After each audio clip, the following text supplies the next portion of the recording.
Praise the Lord. आइए सबको यीशु मसीह के नाम में एक और बार ग्रेस सेंट्रल में स्वागत करते हैं।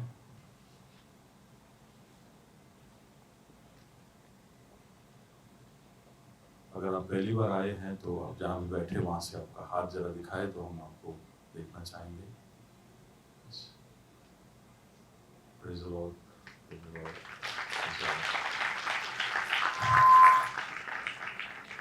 जेलवेल, वेलकम। जेलवेल गोवा से हमारे बीच में है, आपका स्वागत है भाई। मेरे को आज सुबह जैसलमेर से भाई ने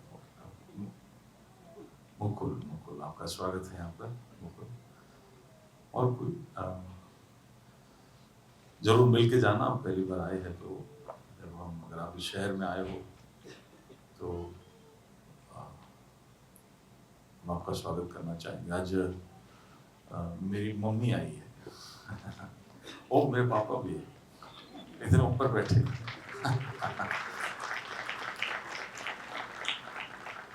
बहुत समय के बाद उनके साथ भी आराधना में शामिल होने का मौका मिला। आपके लिए आगे एक जगह बनाया था। ओके।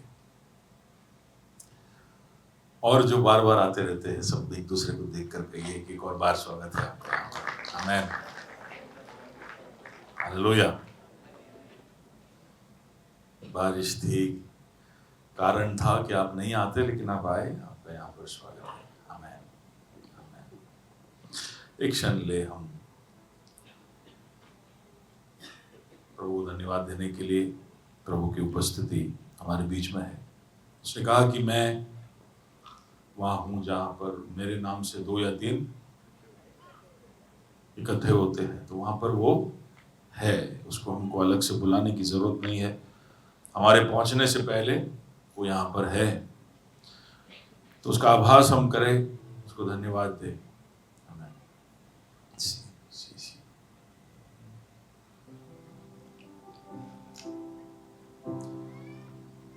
प्रभु को आत्मा और सच्चाई से कहे कि प्रभु आज मैं मेरे दिल को तैयार करता हूँ और तेरे स्पर्श को चाहता हूँ। तो मुझे छूना, वचन के लिए अपने आप को तैयार करता हूँ। तेरी उपस्थिति यहाँ पर है, इसलिए धन्यवाद। उसका मतलब है कि तू मुझे देख रहा है, तू यहाँ पर है, तू मुझे देख रहा है। जैसा मैं हूं वैसा तू मुझे देख रहा है। मेरे जीवन का कोई भी बात तुझसे छुपा हुआ नहीं है। तू यहाँ पर है, मैं ढोंग नहीं कर सकता, मैं कुछ चीजों को छुपा कर नहीं रख सकता। जैसा मैं हूं वैसा तेरे सामने आता हूं खुदा। मेरी कमजोरियों को जानने वाले, मेरे चुनौतियों को जानने वाले, मेरे आने वाले समय को लेकर व्याकुलता को समझने वाले मेरे खुदा।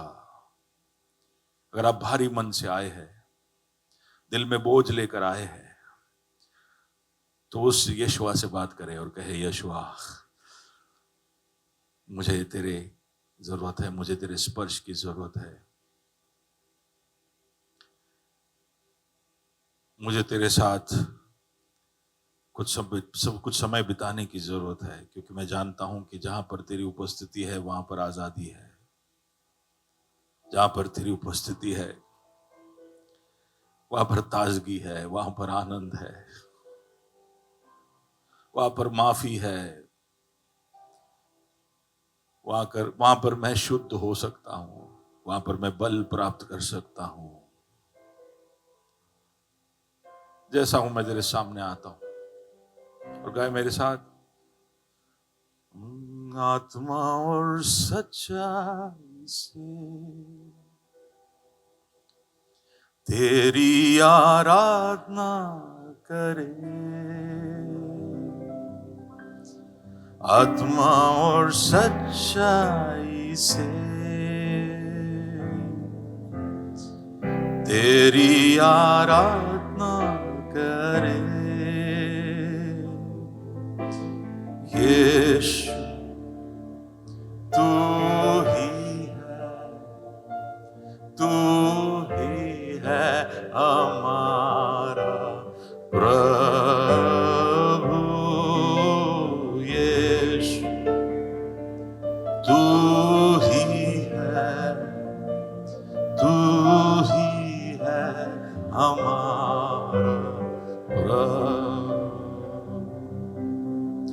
का मतलब है मैं जैसा हूं वैसे तेरे पास आता हूं, क्योंकि मैं तेरे साथ एक संगति चाहता हूं खुदा। मैं तेरे हुजूरी में रहना चाहता हूं खुदा।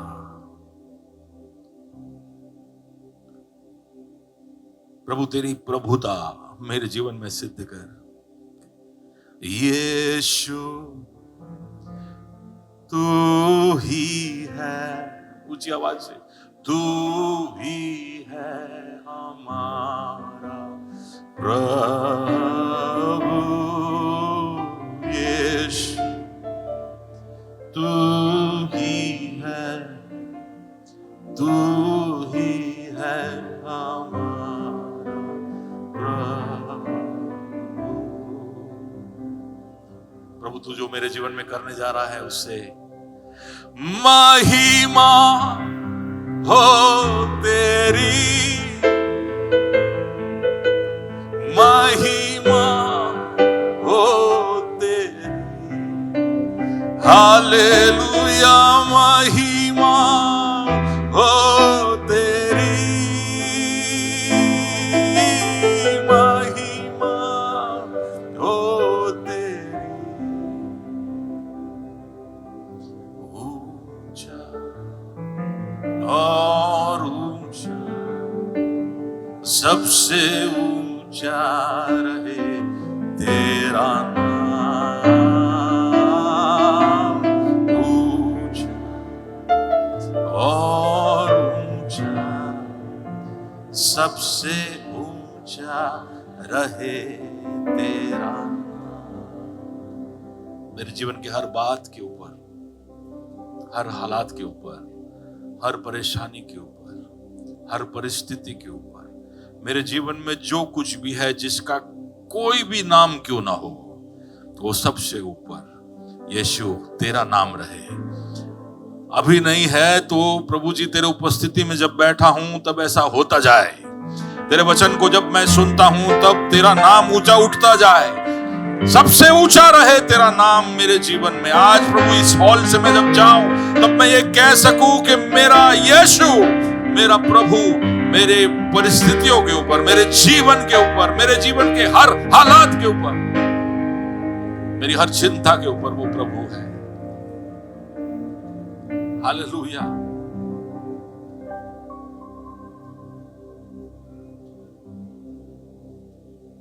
धन्यवाद यीशु कि तू ऐसा करेगा। आइए सबको तेरे हाथों में सौंपता हूं यीशु मसीह के नाम से। आमीन आमीन। बाइबल आयत उठाए हम ऐलान करने जा रहे। ये मेरा बाइबल है, ये प्रभु का प्रेरित वचन है, ये जीवित है, ये प्रबल है, ये चोखे धार से काटता है, गहराई तक छेदता है, मेरे भावनाओं को परखता है, मेरे विचारों को जांचता है। ये समझाने के लिए, सुधारने के लिए, शिक्षा के लिए लाभदायक है। ये मेरे वार का हथियार है, मेरे बचाव का रहस्य है, मेरे पांव के लिए दीपक है, मेरी राह के लिए उजाला है। इसने दिखाया मैं क्या था, याद कराता है मैं क्या हूं, ये बताता है कि मैं क्या बनूंगा। इसकी ताजगी के लिए मैं तत्पर हूं, इसके छुटकारे के लिए मैं बेताब हूं, इसे सुनने के लिए तैयार हूं। हमारा खुदावंद हमेशा हमेशा हमेशा हमेशा महिमा पाए, फजल और इत्मीनान हम पाए। आमीन आमीन।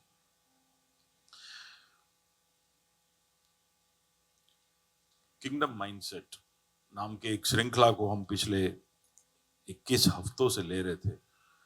आज उसका 22वां हफ्ता है और खुदा ने चाहा तो आज मैं बंद करना चाहूंगा, क्योंकि वही टाइटल दे दे के मैं खुद भी थोड़ा सा, लेकिन उसमें जो उद्देश्य है मेरा कि हम एक राज्य, प्रभु के राज्य के नागरिक के जैसे सोचने वाले बन जाए। अगर उसमें थोड़ा बहुत भी सफलता मैंने हासिल किया हो तो प्रभु को धन्यवाद। कैसे हम प्रभु के लोग हैं तो कैसे हमारा सोच होना चाहिए, क्योंकि हम भूले नहीं 2024 में ये सोच रहे हैं कि हमें फर्क पड़वाना है। आमीन। हमें फर्क पड़वाना है। हम जहां भी है, हम जहां कहीं भी प्रभु ने हमें रखा है, जो कुछ भी कर रहे हो, सबके द्वारा हमारे परिस्थितियों में हमारे काम के क्षेत्रों में, हमारे घरों में, हमारे जीवन में हमें फर्क पड़वाना है। और फर्क पड़वाने के अलग अलग कारण हम ढूंढ रहे हैं, अलग अलग तरीके हम ढूंढ रहे हैं। और उसमें एक हमने समझा कि ये जानना जरूरी है, इस बात का संज्ञान हमेशा रखना जरूरी है कि हम प्रभु के राज्य के नागरिक हैं, वो हमारा राजा है। तो हम भारत के नागरिक होने के साथ साथ यीशु मसीह जो राजा है उसकी प्रजा है। और क्योंकि वो राजा है तो उसके राज्य के सिद्धांत, उसके राज्य के नियम हम पर लागू होते हैं, उसका लाभ हमें मिलता है। तो कई बार वो बात हम भूल जाते हैं, हम भारत के न्याय रखने में बिजी रह जाते हैं और प्रभु के राज्य के न्याय या उसके नियमों को या सिद्धांतों का फायदा उठाने में कई बार चूक जाते हैं। तो हम याद करते जा रहे हैं कि कहां कहां कैसे कैसे हम चीजों को याद रखते हुए, उसका फायदा उठाते हुए प्रभु के अनंत राज्य की तरफ बढ़ते जा सकते। तो कई सारी बातें हमने देखी, उसमें खासकर हम देख रहे थे एक दृष्टांत को, मत्ती रचित सुसमाचार उसके 13वें अध्याय में। तो उस दृष्टांत के अंदर एक बीज बोने वाला है, उसकी कहानी है। लेकिन ये वो जाना माना कहानी नहीं, ये दूसरा वाला कहानी है जहां पर एक स्वामी अच्छे बीज बोता है और पीछे पीछे जब सब सो रहे होते हैं तो शत्रु आकर क्या बोता है, जंगली बीज बोता है। तो बीज क्या होता है, बीज का मतलब क्या, हम बीज है क्या, या हम जो कार्य कर रहे वो बीज के समान है क्या, ये सब हम देखते आ रहे थे। उसके बाद हमने देखा कि जंगली शत्रु कौन है, शत्रु क्या कर रहा है, शत्रु की क्या है, क्या उसका हेतु है, वो हमसे नफरत क्यों करता है, इत्यादि हमने देखा। फिर हम देख रहे थे पिछले हफ्ते कि बीज क्या है, ये जंगली बीज क्या है। तो बीज के बारे में हमने कुछ बातें देखी कि अलग अलग तरह के जंगली बीज है। जैसे भी बीज हो वो सब हमारे लिए चुनौतियां है, परेशानियां है, हमारे लिए पेचीदगी है, जटिल चीजों को जटिल या कॉम्प्लिकेटेड कर देती है, उलझा देती है। अलग अलग तरह के बीज हो सकते हैं। कभी कभी बीज लोग होते हैं, अलग अलग तरह के लोग हमारे जीवन में आते हैं। फिर हमने देखा कि कैसे उनकी तरफ प्रतिक्रिया करनी चाहिए। कभी शत्रु जो हमारे मन में सोच डालकर हमारे नजरिए को बदलता है, वो कभी कभी जंगली बीज के समान कार्य करता है। तो हमारी जिंदगी की तरफ हमारा जो रवैया है, जिंदगी को देखने का हमारा जो तरीका है, वो कभी कभी जंगली बीज साबित हो जाता है। उसके अलावा हमने पिछले हफ्ते ये भी देखा कि कैसे शत्रु पूरे संसार के कल्चर को या सोच को या संस्कृति को या कल्चर संस्कृति फॉर बेटर वर्ड, पूरे संसार के हाव भाव को बदल रहा है, माहौल को बदल रहा है, और किस तरह से जंगली बीज वो पूरे संसार में डाल रहा है। ये सब पिछले हफ्ते तक हमने देखा। लेकिन एक और जंगली बीज जो शायद मैं कहना भूल गया था या समय के अभाव की वजह से मैंने छोड़ दिया। कभी कभी जंगली बीज होते हैं हमारे जीवन में होने वाली कुछ परिस्थितियां, कुछ चीजें जो हमारे जीवन में होती है, तो वो कभी हमारे जीवन में जंगली बीज के समान आ जाते हैं। जैसे कि आपको कोई भारी नुकसान हो गया, पैसे में या आपके व्यवसाय में, या समझो आपके घर में चोरी हो गई, या किसी ने आपके साथ छल किया, कोई आपके साथ स्कैम हो गया, कोई फ्रॉड हो गया। तो कभी कभी ये एक जंगली बीज के समान हमारे जीवन में एक अवस्था, एक परिस्थिति, एक घटना हमारे जीवन में जंगली बीज के समान आकर खड़ी हो जाती है। और तभी भी हम यही सोचते हैं कि हमारे साथ हुआ क्यों, ये फ्रॉड, ये स्कैम, ये चोरी, प्रभु तूने क्यों रोका नहीं। तो कई बार ये जंगली बीज के समान आकर हम पर ये सोच डाल देती है कि प्रभु इसे तूने रोका होता तो कितना अच्छा होता, मैं कितना और सफल होता, कितना और फायदेमंद होता राज्य के लिए। ये चोरी ने, ये नुकसान ने, ये फ्रॉड ने मेरे को थोड़ा और पीछे धकेल दिया है। कभी कभी नौकरी का नुकसान हो सकता है, या आपके व्यवसाय में फेलियर, बिजनेस आपका ठप हो गया, आपने बहुत प्लान बनाए, शुरुआत की, बड़े जोर शोर से शुरू की, लेकिन 1-2 महीने, 2 महीने या 1-2 साल में वो बात बंद हो गई। फिर आप वापस वहीं पे आ गए, आप वापस सोच रहे हो कि अब मैं क्या करूं। कभी कभी बीमारी हो सकती है, अचानक से आने वाली बीमारी या कोई तकलीफ है जो आपको कई महीनों तक हो सकता है खाट में सीमित कर दे। कभी कभी आपको एक्सीडेंट की वजह से ये हो सकता है। प्रभु को धन्यवाद देने का कारण ये भी था क्योंकि मेरे पिताजी, आप जानते हो कि 1.5 साल पहले एक एक्सीडेंट में वो घायल हुए थे और काफी गंभीर हालत में वो चले गए थे। हमें ऐसा लगा था कि हम उन्हें खो देंगे, लेकिन वहां से प्रभु उनको लेकर आया और आज यहाँ पर मैंने नहीं सोचा था कि कभी भी वो लौट कर यहाँ आएंगे और हमारे साथ यहाँ पर होंगे। लेकिन कभी कभी ऐसी घटनाएं होती है तो वो भी जंगली बीज हमारे जीवन में शैतान डाल गया या परिस्थितियां डाल गई, ऐसा सोचकर हम मुरझा सकते हैं, हम घायल हो सकते हैं। कभी कभी किसी प्यारे की मौत, कभी कभी रिश्तों में टूट या फूट शादी में हो सकता है, या बच्चों के साथ माता पिता के रिश्ते में कड़वाहट के आ जाना, कभी कभी प्राकृतिक क्लेश जैसे कि कोई भूकंप का आ जाना, कोई पहाड़ का आ जाना। हम देख रहे चारों तरफ किस तरह से बड़े बड़े क्लेश हो रहे हैं। जापान में मैंने सुना 7.1 का अर्थक्वेक आया, 7.1। हमारे यहाँ 6 पॉइंट कितना आया था, 6.9। तो 6.9 और 7.1 हम सोचेंगे कि थोड़ा सा ही ज्यादा है, लेकिन अर्थक्वेक का मापदंड ऐसा नहीं होता है।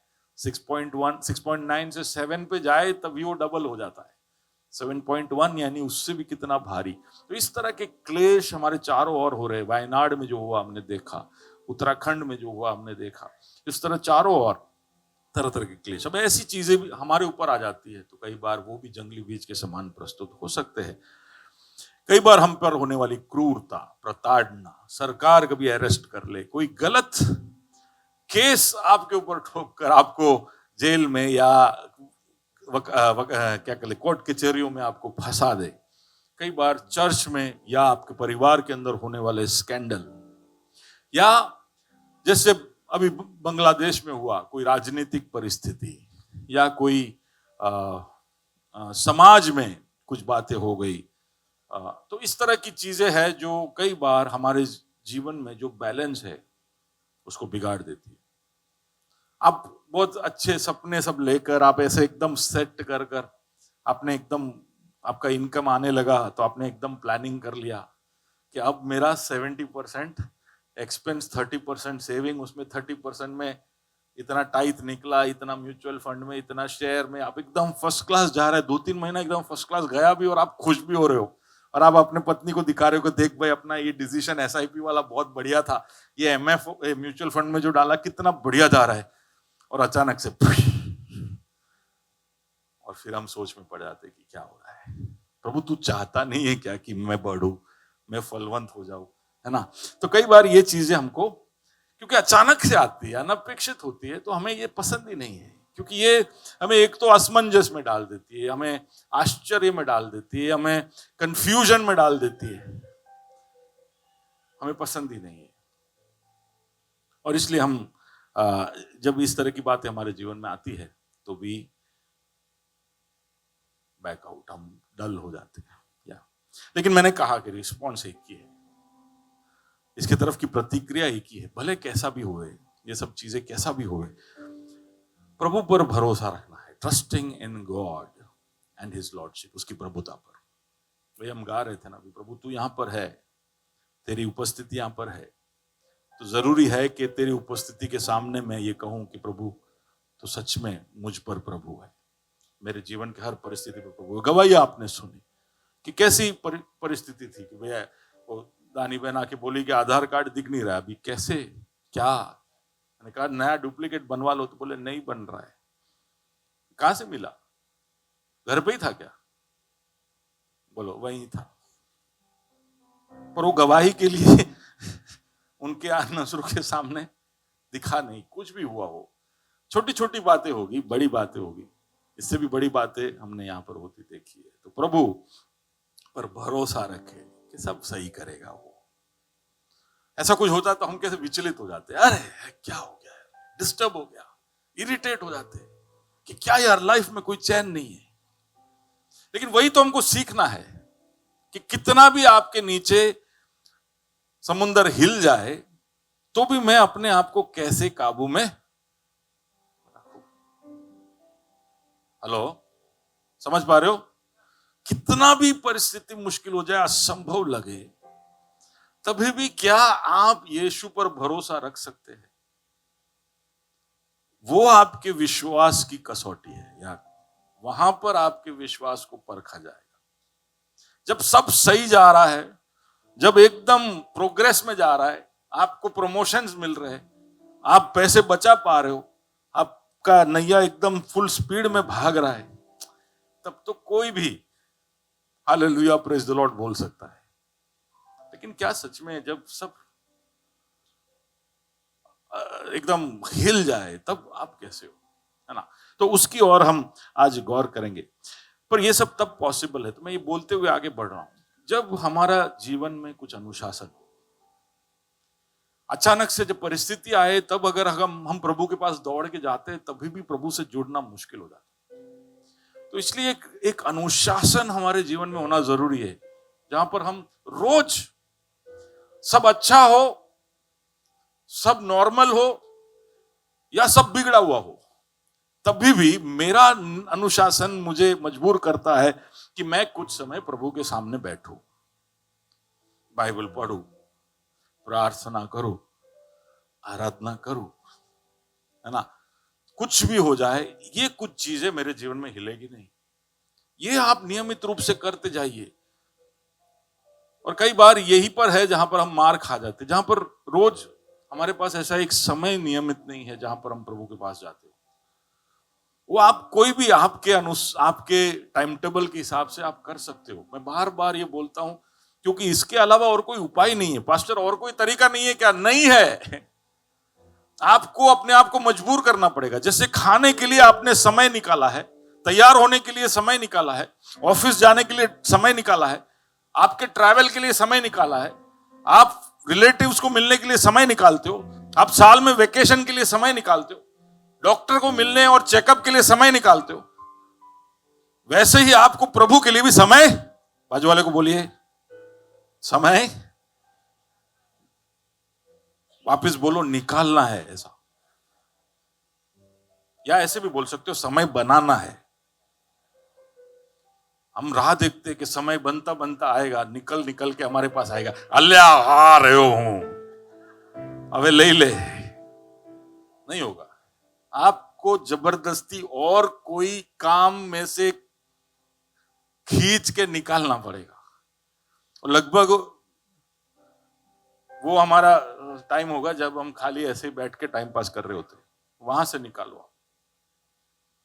कई बार वो हम चर्च में से निकालते हैं, कई बार वो हम meeting, cottage meeting, life cells में से निकालते हैं, रात के प्रेयर में से निकालते हैं। क्यों भाई, क्यों नहीं आए प्रेयर में? मैं पर्सनल मेडिटेशन कर रहा था। क्यों नहीं आए आप? तो उसके लिए अलग है, दूसरी चीजें है जो आप निकाल सकते हो। ऐसे दिन में होंगे 3-4 नहीं 10-15 मिनट 20 मिनट जहां पे आप फापे मारते हो, है ऐसा? सब बोलिए ना, है कि नहीं, है ना? तो फिर तो हम जब प्रायोरिटाइज करते हैं तो फापे वहीं रहने देते हैं, उसको डिस्टर्ब नहीं करते। आप हो मेरे साथ ऐसे ही बोलते हैं, कोई गलत शब्द नहीं बोला मैंने, अवशब्द बोला मैंने नहीं। आप लोग का रिएक्शन देख के आंसू बोले पास्टर के फापा मारे, उसका मतलब है कि कुछ नहीं किया, ऐसे बस ऐसे ही बैठे। शू करे लिया, कहीं नहीं। वो जो कहीं नहीं वाला है समय, या रील वाला समय, या जो भी है, उसको निकालिए, उसका सही इस्तेमाल करिए। और ये करना पड़ेगा, ये नहीं करोगे तो आप। और फिर मैंने कहा था कि पवित्र आत्मा का आवाज सुनना सीखिए। पवित्र आत्मा आपसे निरंतर बात करता है, उसकी आवाज को परखना, पहचानना, सुनना सीखिए और सक्रिय हो जाइए, इन्वॉल्व हो जाइए। कोई ना कोई कार्य में आप शामिल हो जाइए। अगर आप शामिल हो जाओगे तो आप ये सब चीजें कर पाओगे। आप खाली आओगे, बैठोगे, जाओगे, एकदम पैसिव क्रिश्चियन रहोगे तो शत्रु आपको पटक देगा। तो आपको इसलिए एक्टिव होना पड़ेगा, कुछ ना कुछ कार्य करते रहना पड़ेगा। आपकी कंपनी में भी आप ऐसे बैठे रहते हो, कुछ काम करते नहीं, खाली चाय पीते रहते, बिस्कुट खाते रहते, तो बॉस भी जब वो आपका अप्रेजल आएगा तो लिखेगा कहने 2 पैकेट વધારે बिस्किट आपके प्रमोशन नहीं नहीं। वहां पे भी कंपनी में भी देखते हैं कि भाई ये काम कर रहा है या। आप लोग जो स्कूलों में कॉलेजों में जाते हो तो वहां पर आपके टीचर देखते हैं कि ये मेरा बच्चा, ये मेरा स्टूडेंट बहुत एक्टिव है। आपके क्लास में है ऐसे बच्चे थे जो बहुत एक्टिव है, टीचर कोई भी सवाल पूछे तो आंसर पता हो या ना हो, है ऐसे बच्चे। मैं बहुत पैसिव था, विश्वास नहीं होता है ना आपको, मैं बहुत पैसिव था, मैं बैक बेंचर होता था। मेरे क्लास में मैं सबसे आखिर बैठ, तो मैं लंबा था इसलिए भी, तो आगे बैठते तो दूसरों को दिखाई नहीं देता था, तो टीचर मेरे को जबरदस्ती पीछे बिठाती थी। और बैक बेंच में तो क्या होता है, मेरे साथ बैठने वाले सब वो दाऊद के साथ जंगल में थे ना, एकदम क्या बोलते निठल्ले, कोई काम नहीं, वेले, वही सब पीछे बैक बेंच में सब, उनको सिर्फ मस्ती करना है, वो लोग सिर्फ जोक बोलने, क्रिकेट खेलने। आप खेले हो स्कूल में क्रिकेट? हम लोग ऐसा टेक्स्ट बुक खोल खोल के 2 1 0 आए तो आउट, खेले हो क्या? नेम प्लेस एनिमल थिंग, मेरे her name place animal thing, ऐसा मेरा ज्योग्राफी इतना टाइट तब हुआ, एनिमल नाम ये सब बैक बेंच वालों का काम। तो मुझे पढ़ने में इंटरेस्ट था, लेकिन मेरे साथी लोग सब ऐसे थे। लेकिन फ्रंट बेंच में कुछ लोग थे बड़े एग्रेसिव, एक्टिव, कोई भी लेसन हो तो उसमें इन्वॉल्व रहते थे। और होता क्या था फिर, वो लोग टीचर के फेवरेट हो जाते थे और हम लोग के ऊपर बीच बीच में ऐसा चौक आता था। लेकिन फर्क भी पड़ता था स्कोर में, जब मार्क्स आते थे तो हम थोड़े पीछे ही होते थे, वहां पर भी हम थोड़े बैक बेंच में ही रहते थे। और जो आगे एकदम एक्टिव रहते थे, हमको ऐसे ही लगता था कि ये चापलूस है, और ये क्या बोलता है, टीचर का पेट है, चमचा है, ऐसा सब हम उसको बोलते थे। लेकिन वही सब अच्छे अच्छे मार्क लेके हमारे आगे रहते थे। एग्रेसिव होना, एक्टिव होना, उसके अपने फायदे हैं। तो चर्च में भी आप एक्टिव रहोगे तो पास्टर कुछ नहीं दे पाएगा, लेकिन खुदा देख रहा है, शैतान देख रहा है कि ये एक्टिव है। हाँ, थोड़ा परेशान जरूर करेगा, लेकिन आप प्रभु में दृढ़ और मजबूत होते जाओगे। हम याद रखें कि जो भी परिस्थिति हमारे जीवन में आती है वो प्रभु के महिमा के लिए है। Hallelujah, hallelujah. पिछले हफ्ते जो यूहन्ना 9 और यूहन्ना 11 में से लाजर की तरफ जाते हुए यीशु ने कहा कि ये घटना इसलिए घटी है कि परमेश्वर की महिमा हो, परमेश्वर की कार्य दिखाई दे। तो हमारे जीवन में किसी भी तरह का बीज क्यों ना हो, व्यक्ति हो, सोच हो, परिस्थिति हो, हमें सोचने की जरूरत है कि ये प्रभु के महिमा के लिए है। ठीक है, तो आज इसी बात की और थोड़ा और गौर करेंगे हम कि कैसे ऐसा हो सकता है और उसमें मैं किस तरह से तसल्ली लूं। How can I be so sure. तो जब हम कहानी पढ़ते हैं, ठीक है, वापस let's go to Matthew chapter 13 और उसमें जो दृष्टांत है उसको एक और बार हम गौर करेंगे। क्या यीशु ने उन्हें एक और दृष्टांत दिया, स्वर्ग का राज्य उस मनुष्य के समान है जिसने अपने खेत में अच्छा बीज बोया। पर जब लोग सो रहे थे तो उसका शत्रु आकर गेहूं के बीच जंगली बीज बोकर चला गया। जब अंकुर निकले और बालें लगी तो जंगली दाने के पौधे भी दिखाई दिए। तो तब तक दिखाई नहीं दिया, जब तक अंकुर निकले तब तक किसी को पता भी नहीं चला कि ये काम हो चुका है। गहराई में शत्रु ये काम कर कर चला गया, इसका किसी को अंदाजा नहीं हुआ। लेकिन अंकुर जब फटे, यानी थोड़ा समय लगा। कभी कभी कुछ चीजें हमारे जीवन में थोड़े देरी से प्रकट होती है और तब तक हमें लगता है कि यार ये कब हो गया, ये कैसे हो गया, ठीक है। लेकिन अंकुर निकली तब पता चला कि जंगली बीज शत्रु डाल के गया है। और तुरंत उनकी प्रतिक्रिया क्या थी, देखिए। इस पर गृहस्थ के दासों ने आकर उससे दासों कहा, ने उनसे कहा, हे स्वामी, हे स्वामी, क्या तूने अपने खेत में अच्छा बीज न बोया था? तूने बीज में कोई गलती तो नहीं की ना? फिर तूने एक मिनट, तूने बीज में कोई गलती तो नहीं की ना? एक सवाल जो हम पूछते हैं जब हमारे जीवन में कोई घटना होती है, Lord is this from you? Prabhu mistake तो नहीं हो गया ना कहीं? मैं यही तो लड़की थी ना जिससे शादी करना था, यही शहर में आना था ना मुझे, यही नौकरी थी ना प्रभु? कोई मिस्टेक तो नहीं हो गया ना? तूने अच्छा बीज ही डाला था ना खुदा? थोड़ा जंगली जैसा लग रहा है। पहली बार मिली तो बहुत हंस रही थी, उसकी मम्मी ने भी मुझे बहुत इंप्रेस किया,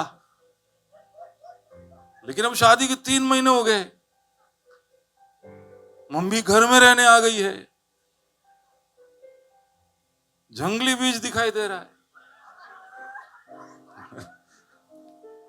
एक उदाहरण है ना। तो सवाल, प्रभु ने आपके जीवन में जो होने दिया है उसको लेकर शंका कि प्रभु ये तेरी ओर से ही है क्या? प्रभु तू अभी भी प्रभु है क्या? प्रभु इस परिस्थिति के ऊपर कंट्रोल अभी भी तेरा ही है क्या? प्रभु तेरी नजर हटी तब तो नहीं हो गया ये, और प्रभु अब ये हो गया तो अब क्या होगा? अब क्या हम इसमें से बाहर निकल पाएंगे? दासों ने बड़े चिंता के साथ जाकर, प्रभु बहुत मेहनत की थी प्रभु, अच्छे बीज डाले थे, हमको तो ऐसा ही था, लेकिन तूने अच्छे बीज नहीं डाले थे क्या? तो प्रभु पर पहला सवाल है कि तूने अच्छे बीज डाले भी थे कि तू भी जंगली बीज ही लेके आया था? That is the doubt that Satan put in the heart and mind of Eve. हव्वा के मन में भी यही सोच डाला कि क्या सच में प्रभु भला है? क्या सच में वो चाहता है कि तुम्हारा भला हो? और हव्वा को डाउट हो गया कि उसने सारे फल खाने को कहा था, लेकिन ये वाला फल मना किया था। बोले ये अच्छे और बुरे का ज्ञान वाला फल। तो उसने कहा कि वो नहीं चाहता है कि तुम उसके जैसे बन जाओ। समझ रहे हो? ये जो सोच है, जहां पर स्वामी पर ही सवाल उठ जाता है। हम गाते तो है कि प्रभु तू भला है, तू भला है, लेकिन परिस्थितियां कभी कभी हमें मजबूर कर देती है पूछने के लिए कि क्या तू भला है? क्या सच में तू भला है? हाँ। तो वहां पर दास लोग पूछते हैं। आगे फिर उसने कहा, यह किसी शत्रु का काम है। तब स्वामी ने क्लैरिफाई किया, मैंने अच्छा बीज डाला था। हेलो, एक बार छाती पे हाथ रखिए और कहिए कि मैं प्रभु का अच्छा जमीन हूं, जहां पर अच्छा बीज प्रभु ने डाला है। आमीन। खुद के बारे में कहिए, मैं भी एक अच्छा बीज हूं। हालेलुया। आप खुदा के हो तो खुदा ही अच्छा नहीं, आप खुदा के हो इसलिए आप भी वाले को आप अच्छे हो। वो ना बोल रहा होगा नथी नथी ऐसा, तो भी बोलना नहीं, तू भला है, तू अच्छा है, तू अच्छा होने जा रहा है। तेरे पास यीशु है ना, तेरे पास यीशु है, इसलिए तू अच्छा होने ही जा रहा है। यीशु के जैसा अच्छा ये इतिहास में कोई है नहीं, और वो अगर तेरे साथ है तो तू सुधर जाएगा, तू भला हो जाएगा, तू अच्छा हो जाएगा। आमीन। हालेलुया। तो स्वामी कहता है कि मैंने तो अच्छा बीज ही डाला था। एक सच्चाई जो हमें विश्वास करने की जरूरत है। इसलिए रोमी हम जब कहते हैं ना कि सारी चीजें भलाई के लिए, सारी चीजें भलाई को ही उत्पन्न करती है, क्योंकि मसीह हमारे साथ है। देखिए ये डाउट कि कल क्या होगा, हमारे साथ कुछ बुरा होगा क्या, हमारा क्या होगा, ये सब तभी हो सकता है जब खुदा तुम्हारे साथ ना हो। लेकिन उसकी उपस्थिति आपके साथ है तो फिर इस तरह का कोई भी शंका का कोई गुंजाइश है ही नहीं। आपके साथ भला ही होगा, भला ही होगा। आज नहीं दिख रहा होगा लेकिन थोड़े समय में दिख जाएगा। नुकसान हो रहा होगा। कई बार ये नुकसान को देखकर हमारा दिल बहुत टूट जाता है।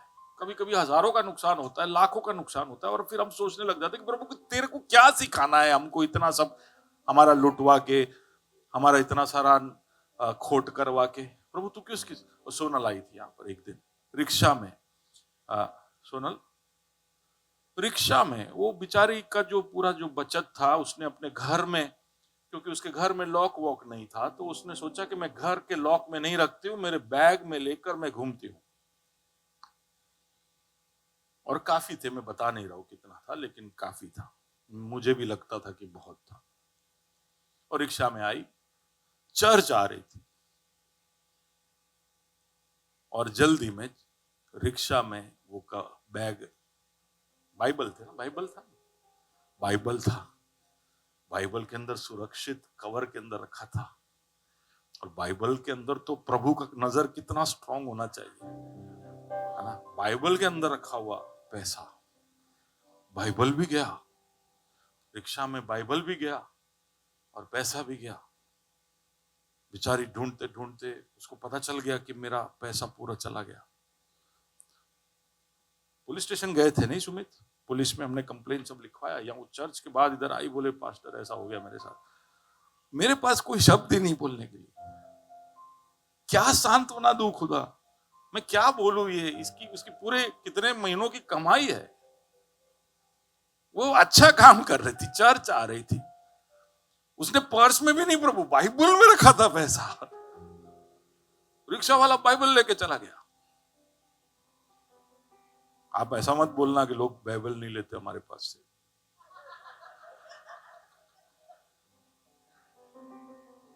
ये रिक्शा वाला बाइबल लेके गया, है ना, मिला नहीं ना वापस। उसको तो उस दिन चांदी होगी, उसने दूसरा रिक्शा ले लिया होगा। अब ऐसे बाहरी मन के साथ कैसे आए, क्या समझाओ। लेकिन मैंने कहा प्रभु जितना हमसे हमारे हाथों से लूट जाता है उससे कई गुना लौटाने के लिए तू सक्षम है खुदा। आमीन। और मैंने अभी उसको पूछा भी नहीं कि उस नुकसान की भरपाई हुई, हो गई, कैसे हुई मेरे को बाद में बताना। लेकिन इतना सारा पैसा गंवाकर कोई हंसते हंसते प्रभु की उपस्थिति में नहीं बैठ सकता है जब तक कि प्रभु उसको ये तसल्ली ना दे कि बेटी कोई बात नहीं, गया वो गया, वापस मैं दूंगा। Hallelujah, hallelujah. और ये इतने इत्मीनान से मैं इसलिए कह रहा हूं क्योंकि मेरे साथ ये कई बार हो चुका है, और कई बार उससे कई गुना ज्यादा प्रभु लौटा के दे चुका है। अभी वही मैं बताने जा रहा हूं। तो देखिए दास लोगों को क्या बोल रहा है। स्वामी ने कहा कि यह किसी शत्रु का काम है। ये शत्रु का काम है। दासों ने उससे कहा, हाँ, क्या तेरी इच्छा है, तेरी इच्छा है क्या, क्या क्या तेरी इच्छा, कि हम जाकर उनको बटोर ले। उनको बटोर ले। किनको? जंगली बीज को। हम जाए, प्रभु तेरी इच्छा है क्या। अच्छी बात है, पूछते हम। कुछ लोग नहीं पूछते, चीजों को हाथों में ले लेते।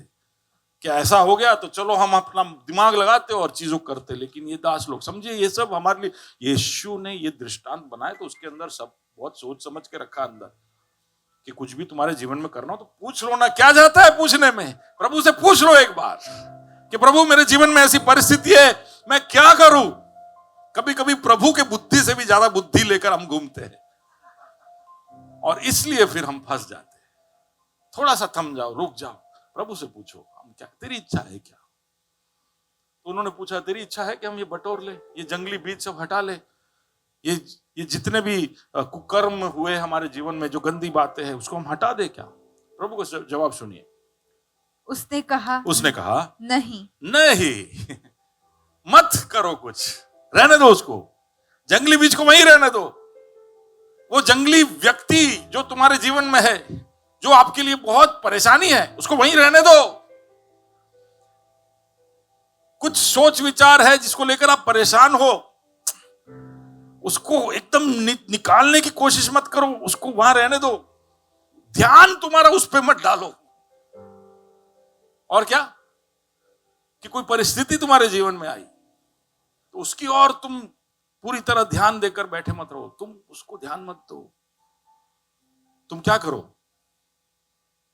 ऐसा ना हो कि जंगली दाने के पौधे बटोरते हुए हाँ, तुम उनके साथ गेहूं भी उखाड़ लो। हाँ, कटनी तक दोनों को एक साथ बटने कटनी दो। तक। हेलो, क्या है? कटनी तक, यानी एक समय नियुक्त है, उस समय तक तुम जो गेहूं है उसका ध्यान रखो। वही बोला ना, ध्यान हटवा दिया, ज्ञान हटवा दिया। तुमने शुरू किया, कैसे किया था काम? गेहूं के लिए किया था। अभी तुम्हारा ध्यान कहां पर है? जंगली बीज पर है। बोले भूल जाओ उसको, तुम गेहूं पे ध्यान दो। कटनी, गेहूं जब डालते हैं तो दिमाग में किसान एक ही बात सोच रहा होता है कि कटनी, ठीक है ना? बोले कटनी के लिए तुम मेहनत करो। तुम ये मत सोचो कि वो बीज क्या कर रहा है। वो बीज आया, शत्रु डाल के गया, लेकिन तुम कटनी की तैयारी करो। उसका मतलब है कि समय पे पानी दो, समय पे खाद दो। तुम अगर वो जंगली बीज वहां नहीं होता तो क्या करते? वो सब करते जाओ। आप सुन रहे हो मेरी बात? हमारे जीवन में जो गलत होता है उसकी ओर ही हमारा पूरा ध्यान केंद्रित हो जाता है कि भाई मेरे जीवन में ये चीज सही नहीं है, और फिर वही घाव को हम चाटते रहते हैं, वही घाव को बार बार दिखाते रहते हैं कि जो मेरे जीवन में ये घाव है, ये घाव। प्रभु बोलता है तेरे जीवन में अच्छे बीज भी, कई सारी अच्छी बातें भी है, तू उसको कटनी की तरफ बढ़ा। तेरे अंदर जो नहीं है उसको लेकर तू रो मत, पर तेरे अंदर जो है उसको ढूंढ निकाल। वो है, वो है, वो शायद जंगली बीज के नीचे दब गया हो, लेकिन वो है, वो जमीन भी वहीं पर है। और तुम जब जो करना है करोगे तो वो फसल निकलेगा। Hallelujah, hallelujah. देखो कितना विश्वास करना मुश्किल हो रहा है, क्योंकि परिस्थितियां डिक्टेट करती है कि हम कैसे प्रतिक्रियाएं करेंगे। हम में से ज्यादातर लोग इसलिए आगे नहीं बढ़ पाते क्योंकि हम परिस्थितियों के नीचे दब जाते, हमारे हालातों के नीचे दब जाते। 4 बातें मैं आपके ध्यान में लाना चाहता हूं। सबसे पहली बात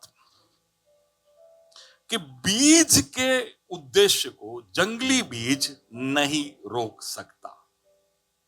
ओके? बीज जो कर सकता है वो जंगली बीज नहीं रोक सकता। जंगली बीज कौन कौन है? वो कभी कभी व्यक्ति हो सकते हैं, कभी कभी सोच हो सकता है, कभी कभी हमारी परिस्थितियां हो सकती है। ये सब जंगली बीज है। अलग अलग तरह के जंगली बीज हम सबके जीवन में।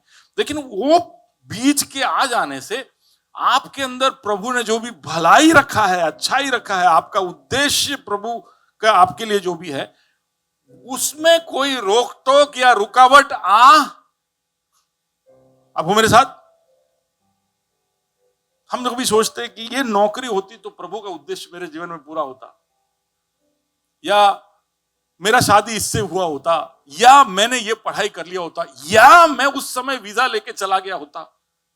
ये जो काश काश बोल के हम बैठे रहते, जो मौके हमने गवाए उसको लेकर हम रोते रहते कि ये होता तो ये होता। हम कभी भी ऐसा ना सोचे कि ये फलाने फलाने चीजों की वजह से ही हम आगे बढ़ पाएंगे।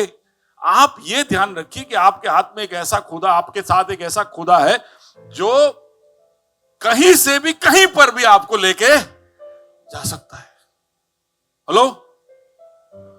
तो आपके जीवन में कोई परिस्थिति आई, कोई व्यक्ति आया, कुछ हुआ, तो उसकी वजह से आपका उद्देश्य जो है उसमें कोई रुकावट नहीं आएगा। इसलिए स्वामी बोलता है जंगली बीज को बढ़ने दो, वो कुछ बिगाड़ नहीं सकेगा। हेलो? जंगली बीज आपके जीवन का कोई भी परिस्थिति को बिगाड़ नहीं सकेगा। ये प्रभु के लोगों का एक बहुत बड़ा तसल्ली का कारण है। कोई भी परिस्थिति आ जाए, कितना भी बड़ा नुकसान आ जाए, लेकिन मैं अगर प्रभु के साथ चल रहा हूं तो मेरे जीवन में जो उद्देश्य है उसको ये चीज बिगाड़ नहीं सकता है। अभी वैसे आप देखो तो जंगली बीज अगर जमीन में डाल दे, जहां पर गेहूं डाला हुआ है, और वहां पे मैं जंगली बीज भी डाल दूं तो क्या होगा? जो खाद है, जो संपादन है, उस जो भी रिसोर्सेस है, वो सब बढ़ जाएंगे कि नहीं? थोड़ा गेहूं लेगा और थोड़ा जंगली बीज लेगा तो हमको चिंता हो जाएगी कि भाई जो गेहूं के लिए देना था वो अब गेहूं नहीं, अभी तो जंगली बीज भी उसका फायदा उठा रहा है। तो हमको दुख होता है कि यार रिसोर्सेस ब्लॉक हो गए, जो गेहूं को चाहिए था अब वो गेहूं को नहीं मिल रहा है और किसी के पास जा रहा है। जो मौके गेहूं को मिले थे या मौके मिल सकते थे उसके ऊपर अब ये जंगली हावी हो चुका है। जो फलवंतता गेहूं के द्वारा हो सकती थी, अब ये जंगली बीज उस फलवंतता पे असर छोड़ेगी। पहले मैं सोचा था कि 1 किलो गेहूं डालूंगा तो मुझे 100 किलो मिलेगा, लेकिन अब क्योंकि जंगली बीज आ गया है तो अब शायद 30 किलो ही मिलेगा, तो मेरा नुकसान होगा। तो हम ये सब सोच के परेशान हो सकते हैं, लेकिन ये दृष्टांत के अंदर स्वामी का जो डायलॉग है वो हमें इस बात का भरोसा दिलाता है कि यीशु कह रहा है कुछ भी हो जाए, कोई भी परिस्थिति हो जाए, कितना भी बड़ा नुकसान हो जाए, तुम्हें बिल्कुल खाली करके रख दे, वहां पर से भी मैं कटनी लाके दे सकता हूं। बाजू वाले को बोलो मैं गेहूं नहीं। हेलो, क्या हो? मैं खुदा का बेटा हूं। आमेन। मैं खुदा का बेटा हूं, मैं गेहूं नहीं हूं। गेहूं को ये सब तकलीफ होगा, उसको फर्टिलाइजर भी नहीं मिलेगा, उसका फलवंतता पे भी नुकसान आएगा, लेकिन मैं गेहूं नहीं हूं और वो स्वामी मेरा यीशु मसीह है। हालेलुया। तो वो ये दृष्टांत के अंदर ये डायलॉग जानबूझ के डालता है, चिंता मत करो, बोले कटनी तक जाने दो। उसका मतलब है कि स्वामी ने सोच लिया है कि मेरे बच्चों के जीवन में कुछ भी आ जाए, उनका उद्देश्य से मैं उनको हटने या भटकने या बहकने या लिपसने या दूर जाने नहीं दूंगा। तो अय्यूब के जीवन में जब बड़ा भवंडर आया तो अय्यूब का तो सब कुछ लूट गया, याद है ना? अय्यूब का सब कुछ लूट गया। उसके तो ऊंट भी गए, गधे भी गए, भेड़ बकरियां भी गई, 10 बच्चे गए। कितने? 10 बच्चे गए। एक ही चीज प्रभु ने उसके जीवन में बख्शा, उसकी पत्नी को बख्शा और फिर उसके प्राण को भी। ठीक है, दोनों को बचा के रखा। तो कई ऐसे हालात में हम सोचते सबको ले गया तो इसको भी ले जाता।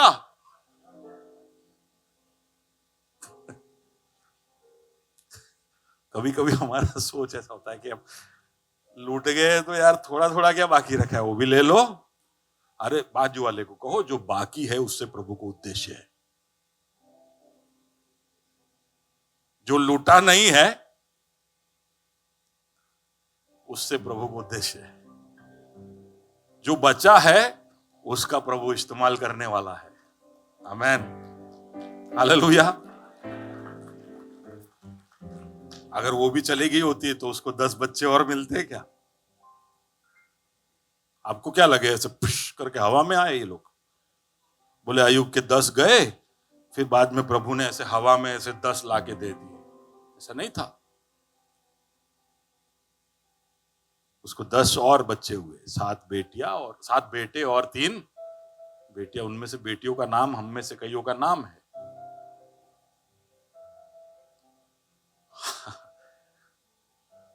और सब कुछ लूट गया वहां से। प्रभु ने उसको कितना दिया? अब जो था उसका। तो शैतान का चेहरा देखा आपने? सोच के देखिए उसका चेहरा कैसा होगा। सब लुटा देने के बाद वो जो ऐसा खुश होके आया कि शैतान खुश होके प्रभु के सामने आता और बोलता है कि पता ही तू। लेकिन बाद में सब रोल होने के बाद, दोस्त लोग के चले जाने के बाद, प्रभु ने जब उसके जीवन में सब लौटा के दिया, जब जिंदा था तब शैतान का मुंह कैसा हुआ होगा, वो सब हम सोचते नहीं है। एंड हम फटाफट कर लेते हैं। प्रभु जो बरकतें देता है उसके ऊपर हम ज्यादा ध्यान नहीं देते, जो दुख हुआ उसके ऊपर हम ज्यादा गौर करते। लेकिन अब सोच के देखिए कि प्रभु ने किस तरह से उसको लौटा के दिया।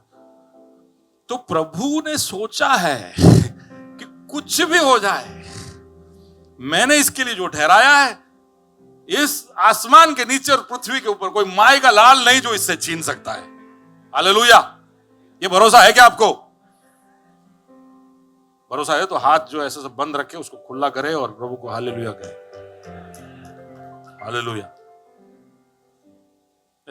एक सिंपल एक बात बोलता हूं, जो ऐसा बैठता है ना, वो अपना बॉडी लैंग्वेज में ये बता रहा है कि जे बोल वो ये बोल, मने फर्क नहीं पड़तो। यानी ये तो मैं ऐसा समझता हूं, आपका शायद ऐसा सोच नहीं होगा, लेकिन मैं ऐसा सोचता हूं। कोई भी ऐसा बैठे, आप बोले साहब એવું નથી, ठंडी વધારે છે, पर ये ठंडी वंडी यहाँ पे छोड़ देने का है ना, इसलिए एक्टिव रहो, हालेलुया बोलते रहो, है ना। जब ठंडी लगे हालेलुया बोलो। Okay, praise the Lord. Okay, तो प्रभु ने जानबूझकर उस दृष्टांत के अंदर ये बात को डाला कि उगने दो, क्योंकि ये कुछ भी असर नहीं करता है। आमेन। सो प्रभु ने आपके लिए जो सोचा है ना, उसके अंदर सारे जंगली बीज को पहले से डाल के ही आपका प्लान बनाया है कि सुकेतु के जीवन में ये परेशानी आएगा, और जिग्नेश के जीवन में ये फलाना आएगा, जेम्स भाई के जीवन में ये आने वाला है, और फिर उसने उद्देश्य को सील किया है। आप हो मेरे साथ? प्रभु के लिए, हमारे लिए सब सरप्राइज है। हमारे जीवन में कुछ भी होता है तो हम सरप्राइज हो जाते हैं कि ये ऐसे कैसे हो गया। लेकिन स्वर्ग में सिंहासन बैठा हुआ प्रभु ऐसा नहीं करता है, क्योंकि वो आदि और अंत है। वो समय को जानने वाला है, हर परिस्थिति को जानने वाला। उसने देखा है कि कहां पे ये चौंकने वाला है, कहां पे ये गिरने वाला है, कहां पे इसको शत्रु पटकने वाला है, वो सब उसने देख लिया है। उसको सबको ध्यान में रख के ये फैक्टर्ड इन सारे सिचुएशंस ले लिए, all constraints variables included in the equation. Therefore hallelujah, मेरा ये बेटा माइटी वॉरियर, शूरवीर योद्धा। ये भरोसा होना चाहिए। देखो, प्रभु के साथ आपका रिश्ता गहरा होगा ना, तो ये इत्मीनान आपको भर देगा। कुछ नहीं हो सकता मेरा। हालेलुया। प्रभु ने जो सोचा है वही होगा। आमेन। कोई भी कंपनी नहीं है इस संसार में जो इस तरह सोच सकता है, या कोई भी राज्य नहीं है, या कोई भी राष्ट्र नहीं है जो इस तरह सोच सकता है। क्योंकि वहां पर कोई जंगली इंसान आ जाए, कोई जंगली परिस्थिति आ जाए, कोई जंगली सोच हो जाए, तो कंपनियां खत्म हो जाती है, राज्य खत्म हो जाते हैं, राष्ट्र खत्म हो जाते हैं, पूरे साम्राज्य खत्म हो जाते हैं। लेकिन केवल प्रभु का राज्य है जहां पर हम बड़े इत्मीनान के साथ कह सकते हैं कि कितना भी जंगली कुछ भी आ जाए, हम जंगल में भी मंगल रहेंगे। भूल जाओ मैंने ऐसा बोला था।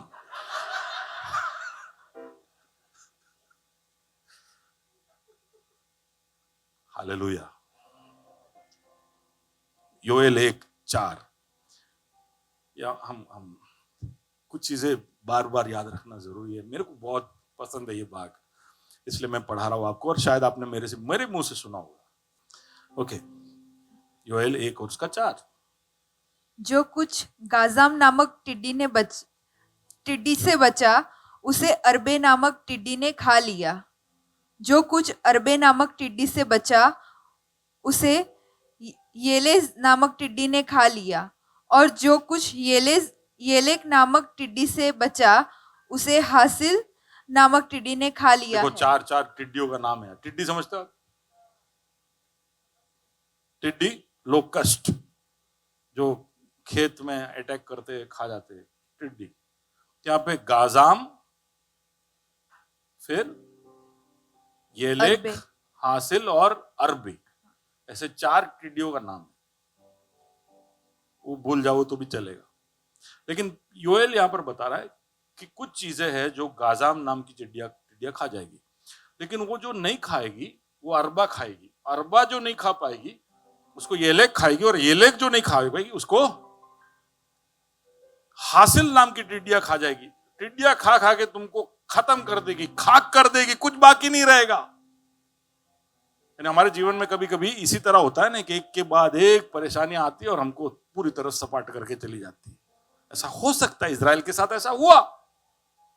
योएल का भविष्यवाणी में लिखा है कि अलग अलग तरह के अटैक तुम पर आए और धीरे धीरे कर कर तुमको पूरी तरह से खत्म कर दिया। मैंने ये होने दिया, ये जंगली बीज तुम्हारे जीवन में आने दिया।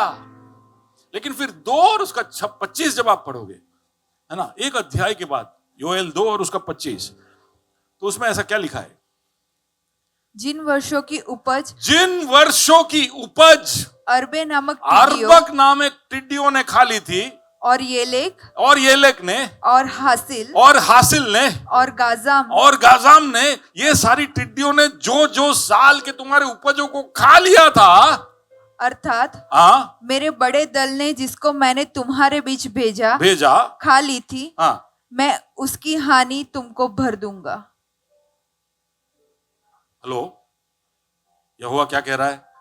मैं उसकी हानि, हेलो जोर से बोलिए, वो मेरी हानि मुझको भर के देगा। Hallelujah, hallelujah. कभी कभी ज्यादा देने के लिए कुछ चीजें खाली करता है, कुछ चीजें हमारे जीवन में से निकालता है। तब प्रभु को ऐसा बोलना चाहिए, ले कर, क्योंकि हमको पूरा भरोसा है कि ये जब लौट कर आएगा तो ये मेरी हर हानि को भर कर देगा। इंग्लिश में बहुत ही महत्वपूर्ण, बहुत ही अच्छा लिखा है, the years that the locust have eaten, यानी जो साल तुम्हारी टिड्डियां खा गई।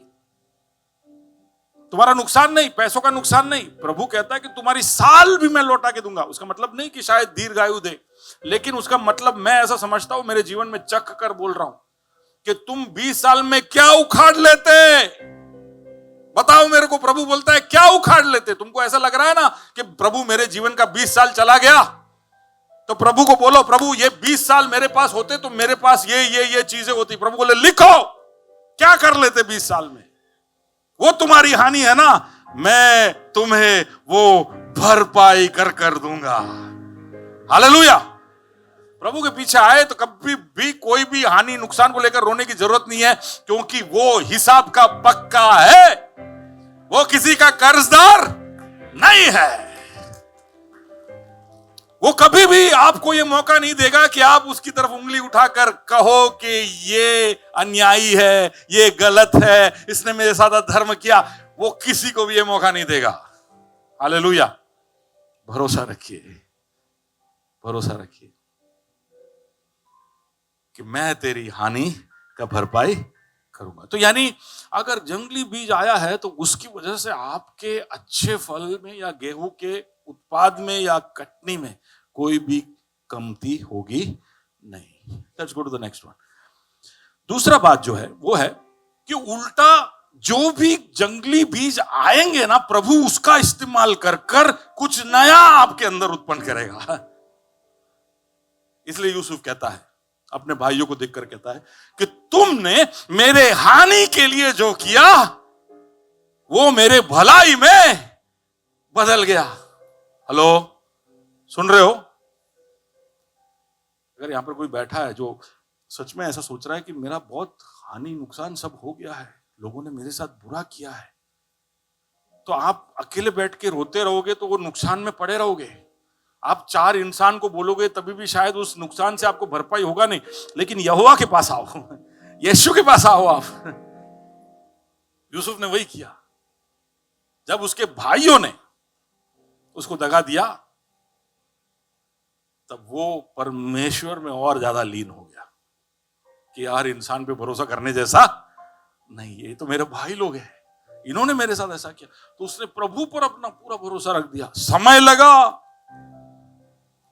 देखो, एक बार आप प्रभु के हाथ में कुछ सौंप देते हो तो फिर आप ऐसा नहीं सोच सकते कि ये फास्ट ट्रैक में जाएगा। अब हो मेरे साथ? प्रभु को जब, क्योंकि थोड़ा आपको ये भी समझना चाहिए कि प्रभु बहुत बिजी है, हाँ कि ना? अगर आप किसी का डेट लेते हो, आप बोलते हो कि मेरे को मुकेश अंबानी का अपॉइंटमेंट चाहिए, तो अंबानी बोलेगा है अपॉइंटमेंट मिलेगा आपको, लेकिन 2026 के फरवरी महीने में। तो आप लोगे नहीं लोगे? ले लेंगे।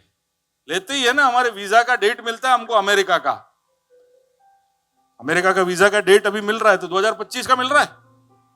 हाँ, 2025 के पहले का डेट नहीं मिलेगा तो भी अपने कई वांधो नहीं साहब, कई वांधो नहीं, तमें बस डेट आपो, हमने ले ही लेते। तो कहां अंबानी साहब, कहां यूएस कॉन्सुलेट का कमिश्नर साहब, और कहां माई बाप, उसको समय नहीं देते। प्रभु मैं आमीन बोलूं, उसके बाद मैं गिनूंगा।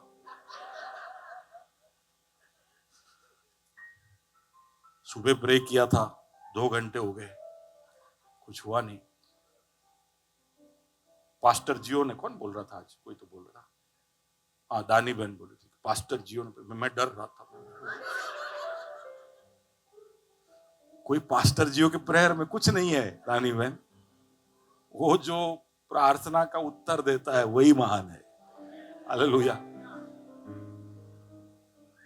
तो अगर आप उसके पास आपकी बात को लेकर जाओगे तो आपका परेशानी रहेगा नहीं। तो लेट्स क्विकली गो इनसाइड, या turn around, table turn, English में टेबल टर्न लिखा है, लेकिन हिंदी में आप बोल सकते हो पासा पलटा। हेलो, बाजू वाले को कहो प्रभु पासा पलटेगा। प्रभु के पास आपके जीवन में जो भी बीज आया हो, अपने, मैंने बहुत बड़ा लिस्ट दिया ना, लोगों का लिस्ट दिया, परिस्थितियों का लिस्ट दिया, अलग अलग तरह के नकारात्मक सोच, जो भी शैतान ने आपके अंदर मिलावट कर दिया, भ्रष्ट कर दिया आपको, ये सबको लेकर आप प्रभु के पास आओ, प्रभु पासा पलटेगा। इसलिए मैं आपको बहुत सारे उदाहरण यहाँ पर लाया हूं। बहुत सारे उदाहरण है जो हमारे लिए हिम्मत का कारण है। यूसुफ, मैंने जो कहा, उत्पत्ति उसका 37 से लेके 41 तक पढ़ोगे तो उसके भाइयों ने उसको कुएं में डाल दिया, गुलाम बनाकर बेच दिया। लेकिन कुछ 15, 16, 17 सालों के बाद वो मिस्र का प्रधानमंत्री बनता है। ठीक है, कैसा उसका पूरा स्टोरी बदल गया। उसकी परिस्थिति को लेकर वो रो सकता था, लेकिन प्रभु ने बदल दिया। यिप्ता, ये आप न्यायों की पुस्तक 11 और 12 में पढ़ सकते हो। अभी यिप्ता की शायद आपको कहानी पता नहीं होगी। यिप्ता एक हिंदी में इसको क्या बोलते हैं, इंग्लिश में बास्टर्ड बोलते हैं, क्या बोलते हैं?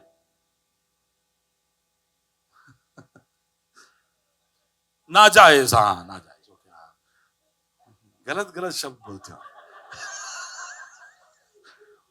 फिर बोलते हो कि पास्टर बोलता है गलत शब्द।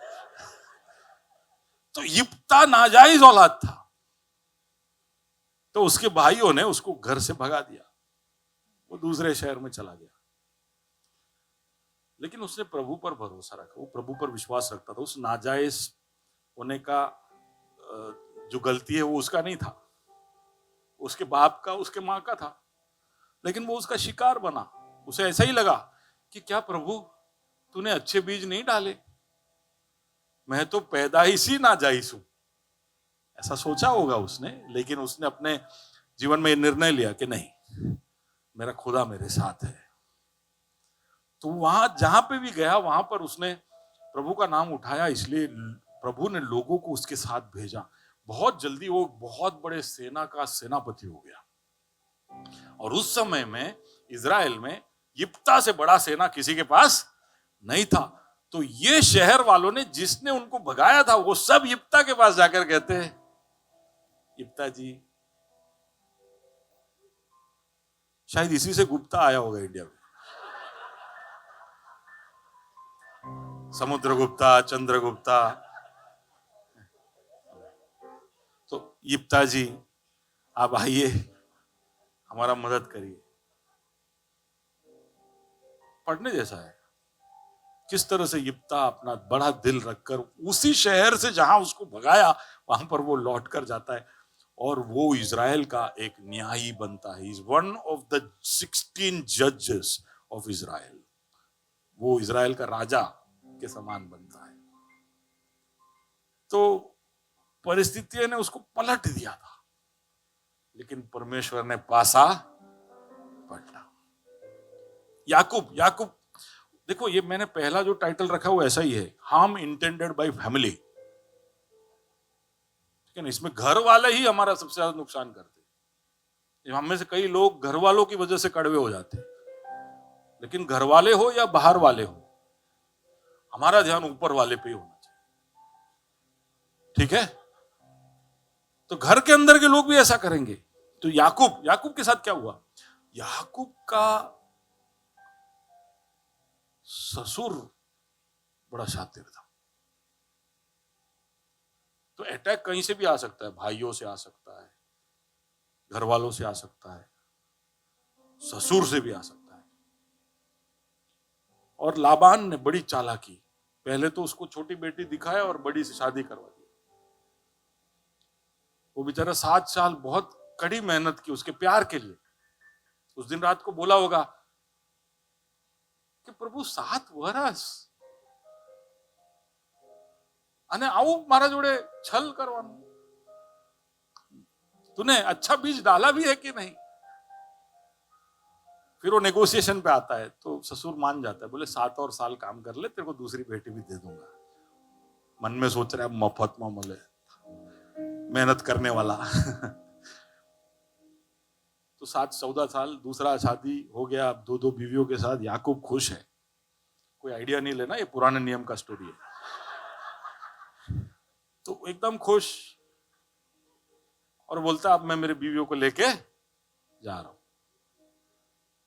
तो लाबान बोलता है कि ये कैसे हो सकता है, मेरे सारे कैलकुलेशन के हिसाब से और किताबों के हिसाब से, और तूने मेरे घर में जितना खाना खाया है, तू मेरा नमक खाया है, तो इसलिए तुझे 6 साल और मेहनत करना पड़ेगा।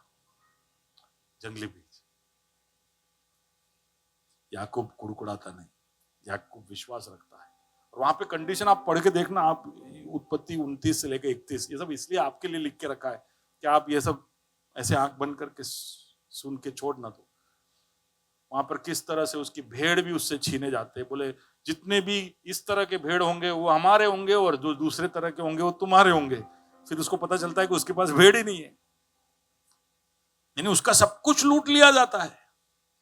और वहां से जब 20 साल के बाद याकूब निकलता है अपने ससुराल से, तो बड़े संपत्ति के साथ प्रभु उसको उठाता है। हालेलुया। शत्रु कितने भी जंगली बीज डाल दे, थोड़ा सा वक्त आप प्रभु को दे दो और देखो कि वो किस तरह से आपके हानि को भर कर देता है। Hallelujah, hallelujah. विश्वास है ना? जंगली बीज जब आए तो आप डरे नहीं, आप कुड़कुड़ाए नहीं। ओके, अभी कभी कभी अधिकारी लोग हम पर नुकसान करने के लिए धावा बोलते। तो दाऊद के ऊपर साउल ने अटैक किया, उसका पीछा किया। वो कई सालों तक गुफाओं के अंदर भागते रहा। गुफाओं में रहता, जंगल में रहता, कभी भी उसको कोई भी तंबू में भी रहने नहीं दिया।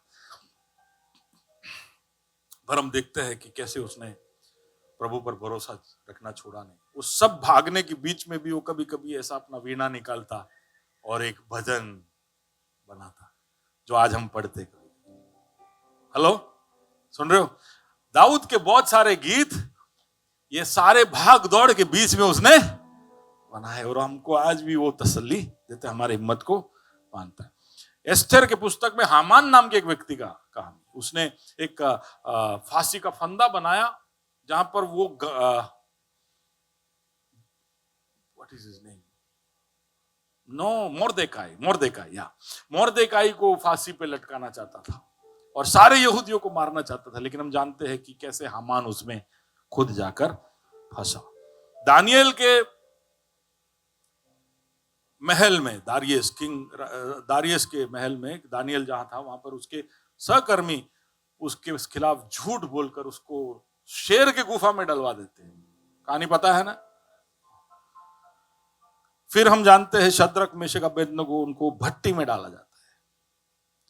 प्रेरितों कृत्य 16 में पौल और सिलास को गलत बात बोलकर अंदर के कारागृह में डाला जाता है। ये सब ऐसी बातें हैं, घटनाएं हैं, छोटी छोटी चीजें हैं जो हमें कभी कभी बहुत इरिटेट कर दे कि प्रभु ऐसा क्यों होने दिया।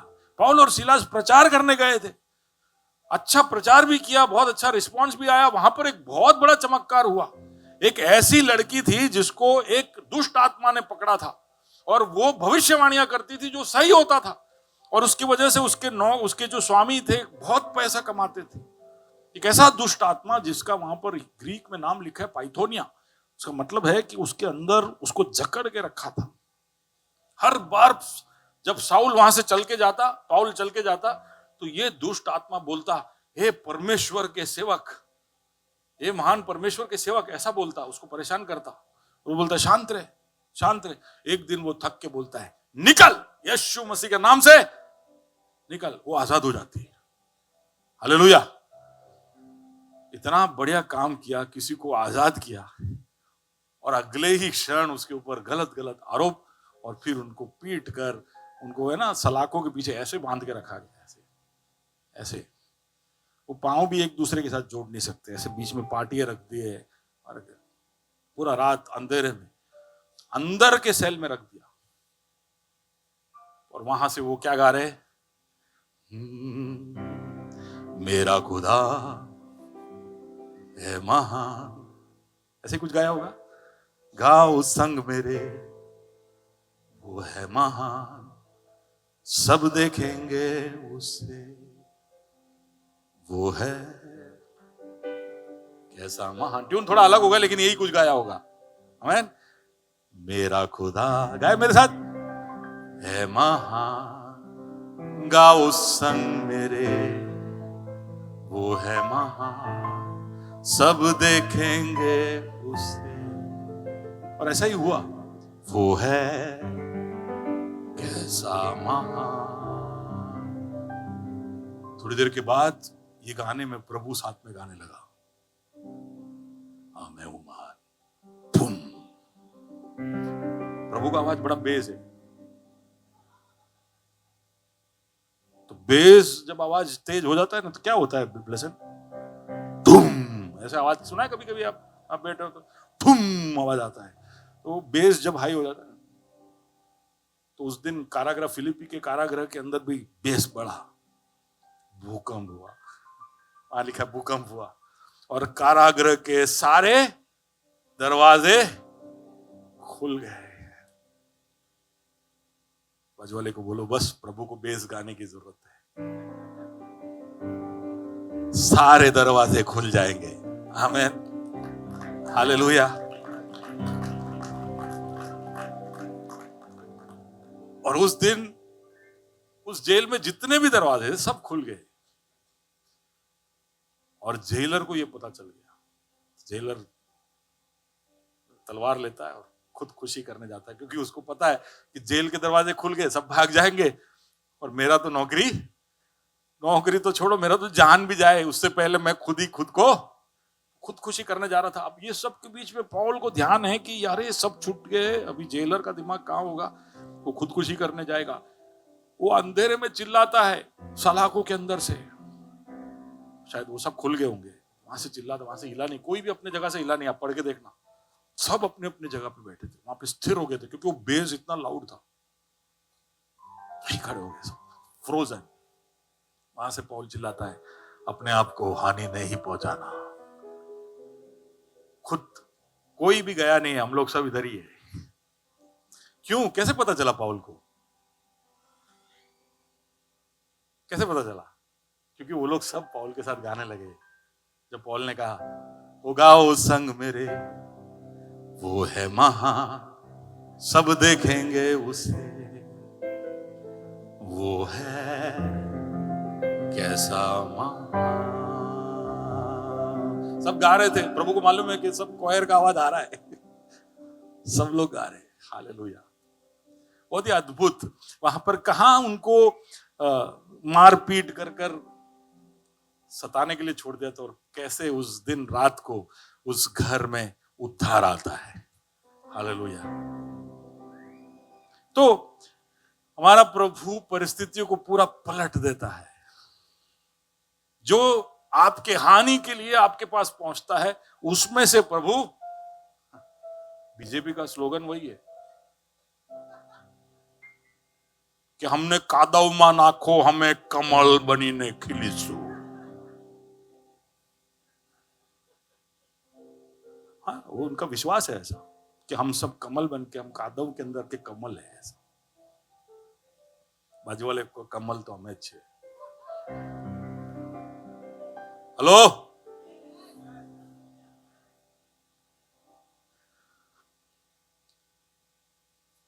नुकसान अपने वाले करे, अधिकारी करे, या शैतान सोचे। शैतान ने यीशु मसीह को क्रूस पे ये सोच के चढ़ाया था कि बस यहाँ पे डील हो जाएगा, सील, ये खत्म, ये क्रूस पे इसको टंगा दिया, मनुष्य का पुत्र हार गया, और उसको इतना उसको प्रताड़ित किया, इतना उसको जलील किया, उसको अपमानित किया, उसको चोट पहुंचाया, उसका खाल उखाड़ दिया, उसको नंगा कर दिया, उसको तरह तरह की बातें बोल दी, उसको पूरा आखा रात सोने नहीं दिया, रखड़वाया, उसको कड़वा पिला दिया, सब करके बोला आज मजा आ गया। और मनुष्य को पुत्र 6 घंटे ऐसे लटका हुआ है जंगली बीज। उस परिस्थिति के अंदर हम जानते हैं कि प्रभु एक भी शब्द जो पाप उत्पन्न करे ऐसा बोलता नहीं, अंत में बोलता है तेतेलस्ताई। हम जानते हैं कि वही क्रूस जो अपमान के लिए चढ़ाया गया था, आज दुनिया भर में सबके लिए बहुत बड़े आशा का कारण है, हालेलुया। तो हम जब क्रूस को देखें तब हमको याद करना चाहिए कि शैतान तू क्या बिगाड़ सकता है, देख क्रूस का भी आज मेरे मसीह ने क्या कर दिया, हालेलुया। उस समय में क्रूस देख के लोग ऐसे डर जाते थे, अभी क्रूस लेके देख के हम भाग के आते हैं, हालेलुया, कि भाई क्रूस चाहिए मेरे को, क्योंकि क्रूस पर जीत है, हालेलुया। क्रूस परिस्थितियों को बदलने का सबसे बड़ा चिन्ह है, प्रभु का सबसे बड़ा वादा और भरोसा हमारे लिए कि कुछ भी शैतान कर ले। इसलिए कोलोसियों के पत्र में पौलुस लिखता है कि शैतान और अंधकार की सारी ताकतों का क्रूस पर यीशु मसीह ने खुल्लम खुल्ला तमाशा कर दिया, हालेलुया, खुल्लम खुल्ला तमाशा। तो शत्रु आपका तमाशा बनाने आए तब उसको बोलने का कि याद नहीं है क्रूस। हम नहीं बोल पाते, हम डर जाते कि यार क्रूस पे बहुत दर्द हुआ था, क्रूस में बहुत बोझ था, क्रूस में बहुत अपमान हुआ था। हमारा ध्यान वहां पर हम ये भूल जाते कि क्रूस आखिर में क्या बना, हालेलुया। तो इसलिए स्वामी बोलता है कि उगने दो उस जंगली बीज को अच्छे बीज के साथ उगने दो, जब कटनी का समय आएगा तब हम अलग करेंगे, क्योंकि मैं उसमें से भी फायदा उठवाऊंगा, हालेलुया। कोई भी परिस्थिति आपके जीवन में आपको सोचने का कि आपको ऐसा हैरान हो जाने का कि इसमें से प्रभु क्या करने वाला है, मेरा 10 करोड़ का नुकसान हो गया, वाह, बोले प्रभु इसमें से क्या करेगा, ऐसा हो सकता है। 10 करोड़ का नुकसान हो जाए तो हम ढूंढते कि સૌથી ઊંચી બિલ્ડિંગ ક્યાં છે, લ્યા છલાંગ લગાવું છે, नहीं, खत्म, પછી તો પતી ગયું, મારી બધી પ્રોપર્ટી વેચીને भी આટલા તો પૈસા નહીં લાવી શકું। अभी रुकिए, जरा रुकिए, वो रील में बोलता है ना, क्या बोलता है वो, अभी रुक जाओ, अभी अभी आ रहा है, हैं? अरे रुको जरा, हाँ अभी आ रहा है, भाई रुको जरा, संभलो, हाँ। प्रभु अभी सीन बदल रहा है, hallelujah, amen. Quickly to the next one, yeah.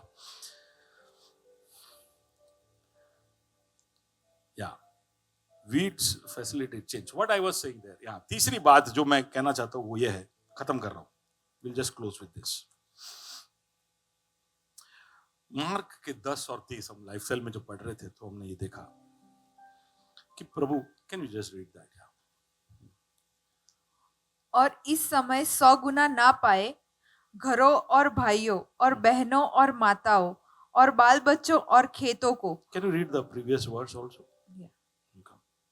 यीशु ने कहा, मैं तुमसे सच कहता हूँ कि ऐसा कोई नहीं जिसने मेरे और सुसमाचार के लिए घर या भाइयों या बहनों या माता या पिता या बाल बच्चों या खेतों को छोड़ दिया हो और इस समय 100 गुना ना पाए. और इस सब में 100 गुना, अगर ये सब आपने छोड़ा है, मैं समझता हूँ छोड़ा आपने अपनी मर्जी से हो या आप मसीह के पीछे आने की वजह से ये आपके हाथ से छूट गया, परिस्थितियों ने ऐसा कर दिया या आपके ऊपर शैतान ने जो धावा बोला उसकी वजह से हो गया, आपको छूट गया, तो मसीह क्या कह रहा है, ये सब मैं तुम्हें 100 गुना. ऐसे ही बोला ना, गलती तो नहीं हुआ ना, 6 गुना तो नहीं है ना, 100 गुना. ये ओके, 100 गुना, 100 गुना मैं ये सब लौटा के दूंगा. क्या क्या दूंगा? किसी ने बोला पत्नी लिखा है क्या वहां पे? पत्नी नहीं लिखा है, तो इसलिए पत्नी को छोड़ने का नहीं. कौन था वो? सुबह बादाम का दूध पिलाया था क्या? पत्नी को कुछ लोग सोचते कि वर्स, प्रभु मार्क चैप्टर 10 वर्स नंबर, मैं इसको छोड़ रहा हूं, सॉरी. वहां पे पापा का भी नाम नहीं, खाली पत्नी का नहीं, वहां पे पापा का भी नाम नहीं लिखा है. तो पापा को छोड़ दोगे तो तुमको 100 पापा देंगे. ये मैं क्यों बोल रहा हूं? क्योंकि बहुत पापा लोग घूम रहे,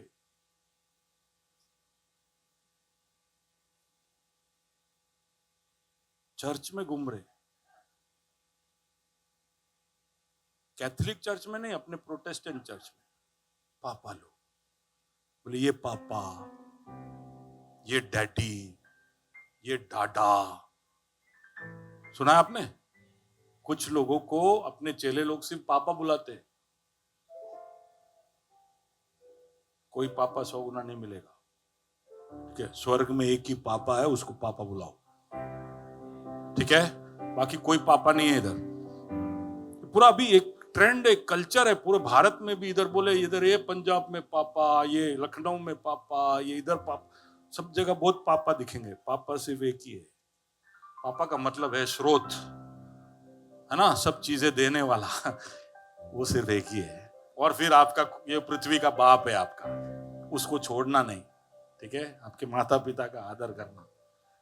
पर ठीक है, मुद्दे पे आते, साथ में क्या क्या देगा? ये सब मैं 100 गुना दूंगा. और घर, पढ़ो. घरों और भाइयों और बहनों और माताओं और बाल बच्चों और खेतों को पर सताव के साथ. ये सब मैं 100 गुना दूंगा, लेकिन क्या साथ में क्या दूंगा? सताव, जंगली बीज. साथ में क्या दूंगा? जंगली बीज. प्रभु बोलता मैं दूंगा 100 गुना, लेकिन साथ में क्या दूंगा? जंगली बीज दूंगा, सताव के साथ दूंगा. इतने मजे से नहीं मिलेगा सब. हालेलुया. मैं 4 गाने गाऊं छू ने, तीसरे गाने में तो हम लोग सब हाथ खड़े होके ऐसे रोने भी लगते हैं. प्रभु बोला नहीं, तारा ढोंग नहीं चाले, सतावा उससे. इधर रोते हो, उससे मैं खुश नहीं हूं. फील्ड में रो ऊपर से, मार्केट में रो ऊपर से, घरे रड़ू ऊपर से, क्योंकि वहां पर मैं तुमको परखूंगा. और वो सब के अंदर से वो तुम्हें लेकर आएगा. तो देखिए, जब ऐसा होता है ना कि सताव हमारे जीवन में आता है, तो उसका मतलब है कि समय जाता है और मेहनत होता है. तो हम जब देखते हैं कि दाऊद कितना समय गए बेचारे का, 14-15 साल ऐसे निकल गए, यूसुफ 16-17 साल, याकूब 20 साल. समय का कोई वैल्यू नहीं है क्या प्रभु को? हम देखते कि मेहनत, याकूब को कितना मेहनत और करना पड़ा, एस्थेर को फास्टिंग लेना पड़ा, राजा के पास अपने लाइफ को रिस्क में, चुनौती पे डालकर उसको राजा के सामने जाना पड़ा। इब्रानी बच्चों को भट्टी के अंदर जाना पड़ा, इतने गर्मी में घुसना पड़ा, प्रवेश करना पड़ा। हम ये बोलते हैं कि वो लोग जले नहीं, लेकिन जलने से पहले गर्मी कितना सहन किए होंगे। तो कष्ट होगा, समय जाएगा, ये सब होगा, लेकिन प्रभु बोलता है जंगली बीज आएगा, आएगा, आएगा, और मैं उसको अच्छे के लिए बदलूंगा। ये सब की कहानियां आप देखोगे तो जब वो उस परेशानी, उस वक्त और उस मेहनत से बाहर निकले तो एक बहुत ही महिमामय परिस्थिति में पहुंचे। आमीन। तो इसलिए हमको क्या करना है, देखिए एक आखिरी बात बोलकर मैं समाप्त करता हूं। जब हमारे जीवन में जंगली बीज जैसी परिस्थितियां दिखे, लोग दिखे, हम ऐसे चीजों को जब देखें तो हमको ऐसा बोलना है, ऐसा नहीं बोलना है कि मेरे जीवन में परेशानी आई, ऐसा बोलना है कि कुछ काम चल रहा है। Are you getting me? प्रभु कुछ काम कर रहा है। आप समझे मेरी बात को? तो अगर आपका नौकरी चला गया तो आप बोलोगे प्रभु थोड़ू एडजस्ट करे। हेलो, बोल पाओगे? तो आपका पैसा कोई लूट के ले जाएगा तो आप बोले प्रभु थोड़ा बैलेंस में एडजस्टमेंट करे, तो क्रेडिट डेबिट में क्लिक करे। सुन रहे हो? सुन रहे हो? आप बताइए आपका कोई परेशानी, तो मैं बताता हूं कि किस तरह आपको प्रतिक्रिया करना है। कोई परेशानी बताइए, कोई बीमारी, हेल्थ, तो प्रभु ब्रेक आपे छे। मैं तो बीमार होता हूं तो मैं ऐसे ही सोचता हूं, भाग भाग करता हूं, प्रभु बोलता है बहुत भाग लिया, चल बैठ, थोड़ो दिवस आराम कर, फोन उठा, पड़वान नहीं, भागवान नहीं। प्रभु ने ब्रेक दिया है। ऐसा बोल पाएंगे? किसी को आपके जीवन में से उठा लिया तो so you have to change that thought. ये क्यों थॉट क्यों चेंज करना? नहीं तो हम हमेशा कुड़कुड़ाते रहेंगे। जब नुकसान होगा तो हम रोते रहेंगे, ये हो रहा है भैया, पास्टर मेरे साथ ये हो रहा है। ऐसा नहीं बोलने का। काम चालू है,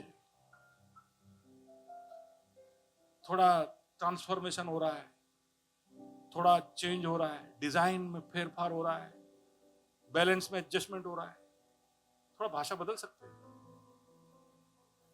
अब्राहम बदल सकते हैं भाषा, चिराग बदल सकते हैं भाषा, स्टीफन क्या करे? कैन वी जस्ट चेंज कि यार बहुत बुरा हुआ मेरे साथ, ऐसा नहीं बोलेंगे। तो प्रभु कुछ कर रहा है, कुछ कर रहा है, कुछ थोड़ा ऑपरेशन चालू है, सर्जरी चालू है। हेलो, लंबा ऑपरेशन है, थोड़ा वक्त लगेगा। उससे आप देखोगे कि आपका रुख थोड़ा बदलेगा। आमीन। आपको भरोसा होगा। आप रोते रहोगे कि बहुत खराब हुआ, बहुत खराब हुआ, तो आप नेगेटिव ही सोचोगे। पर अगर आपको प्रभु के प्रभुता पर भरोसा है तो आप बोलोगे कि प्रभु कुछ कर रहा है, अभी मेरे को समझ में नहीं आ रहा है, लेकिन अभी दिखेगा थोड़े समय। आमीन, हालेलुया।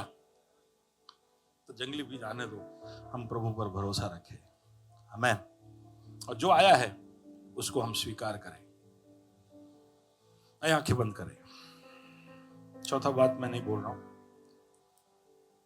मनों को तैयार करें और कहे कि प्रभु मेरे जीवन में कई सारी चुनौतियां, परेशानियां, तकलीफें सब है, लेकिन मैं आज ये चुनाव करता हूं ये बोलने के लिए कि ये सब परेशानियां संसार के लोगों के लिए हो सकती है। परेशानियां जो तुझे नहीं जानता उनके लिए हो सकती है, ये बड़ी मुसीबत है, लेकिन मेरे लिए तो प्रभु जी कोई एक ऐसा घटना है जिसमें तू शामिल हो रहा है और कुछ करने वाला है मेरे जीवन में, कुछ बदलाव करने वाला है, कुछ बना रहा है, कुछ बदल रहा है। You are changing something, you are making something. Hallelujah. आए मुखों खोलकर प्रभु से बात करो, कहे कि प्रभु माफ कर, अगर मैंने कुड़कुड़ाया है, तूने मेरे जीवन में जो होने दिया उसको लेकर मैं अगर किसी के सामने तेरे ऊपर दोष लगाया है तो मुझे माफ कर। अगर मैंने तेरे प्रभु होने के उस स्थान को मैंने चोट पहुंचाया है तो मुझे माफ कर खुदा। हालेलुया। ओह जीसस, ओह जीसस। हालेलुया। प्रभु जी क्रूस पर तुझे चोट पहुंचाने के लिए शैतान ने इतना सब किया, लेकिन तूने उसको बदला। हम उसको याद करते खुदा। आई वो सुबह, वादा पूरा, बेजान शरीर में फिर सांसें ली, खामोशी में तूने पुकारा, कब्र तेरी जीत है कहाँ।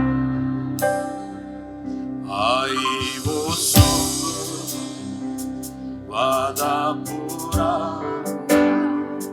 बेजान शरीर में फिर सांसें ली, खामोशी में तूने पुकारा, कब्र तेरी जीत है। ओ यीशुआ तेरी जय हो सदा। Hallelujah, hallelujah. प्रभु तेरी स्तुति हो। हालेलुया। तूने हराया मृत्यु को, तूने तोड़ी हर संधि, तेरे नाम में हाय यीशु मसीह, तू है आशा मेरी। तो हालेलुया, प्रभु तेरी स्तुति हो। हालेलुया। तूने हराया मृत्यु को, तूने तोड़ी हर संधि, तेरे नाम में हाय यीशु मसीह, तू है आशा मेरी। यीशु मसीह, तू है आशा मेरी।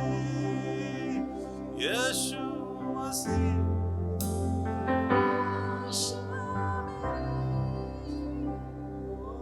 तू राज करे, तू राज करे, तू राज करे सारी दुनिया पे। घुटने टिके सारे, घुटने टिके, घुटने टिके यीशु नाम के लिए। राज करे, तू राज करे, तू राज करे सारी दुनिया में। घुटने टिके सारे, घुटने टिके, घुटने टिके यीशु नाम के लिए।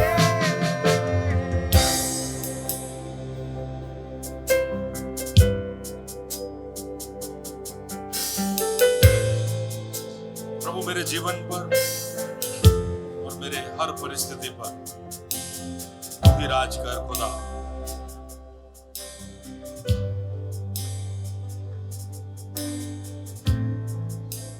ओ यस लॉर्ड,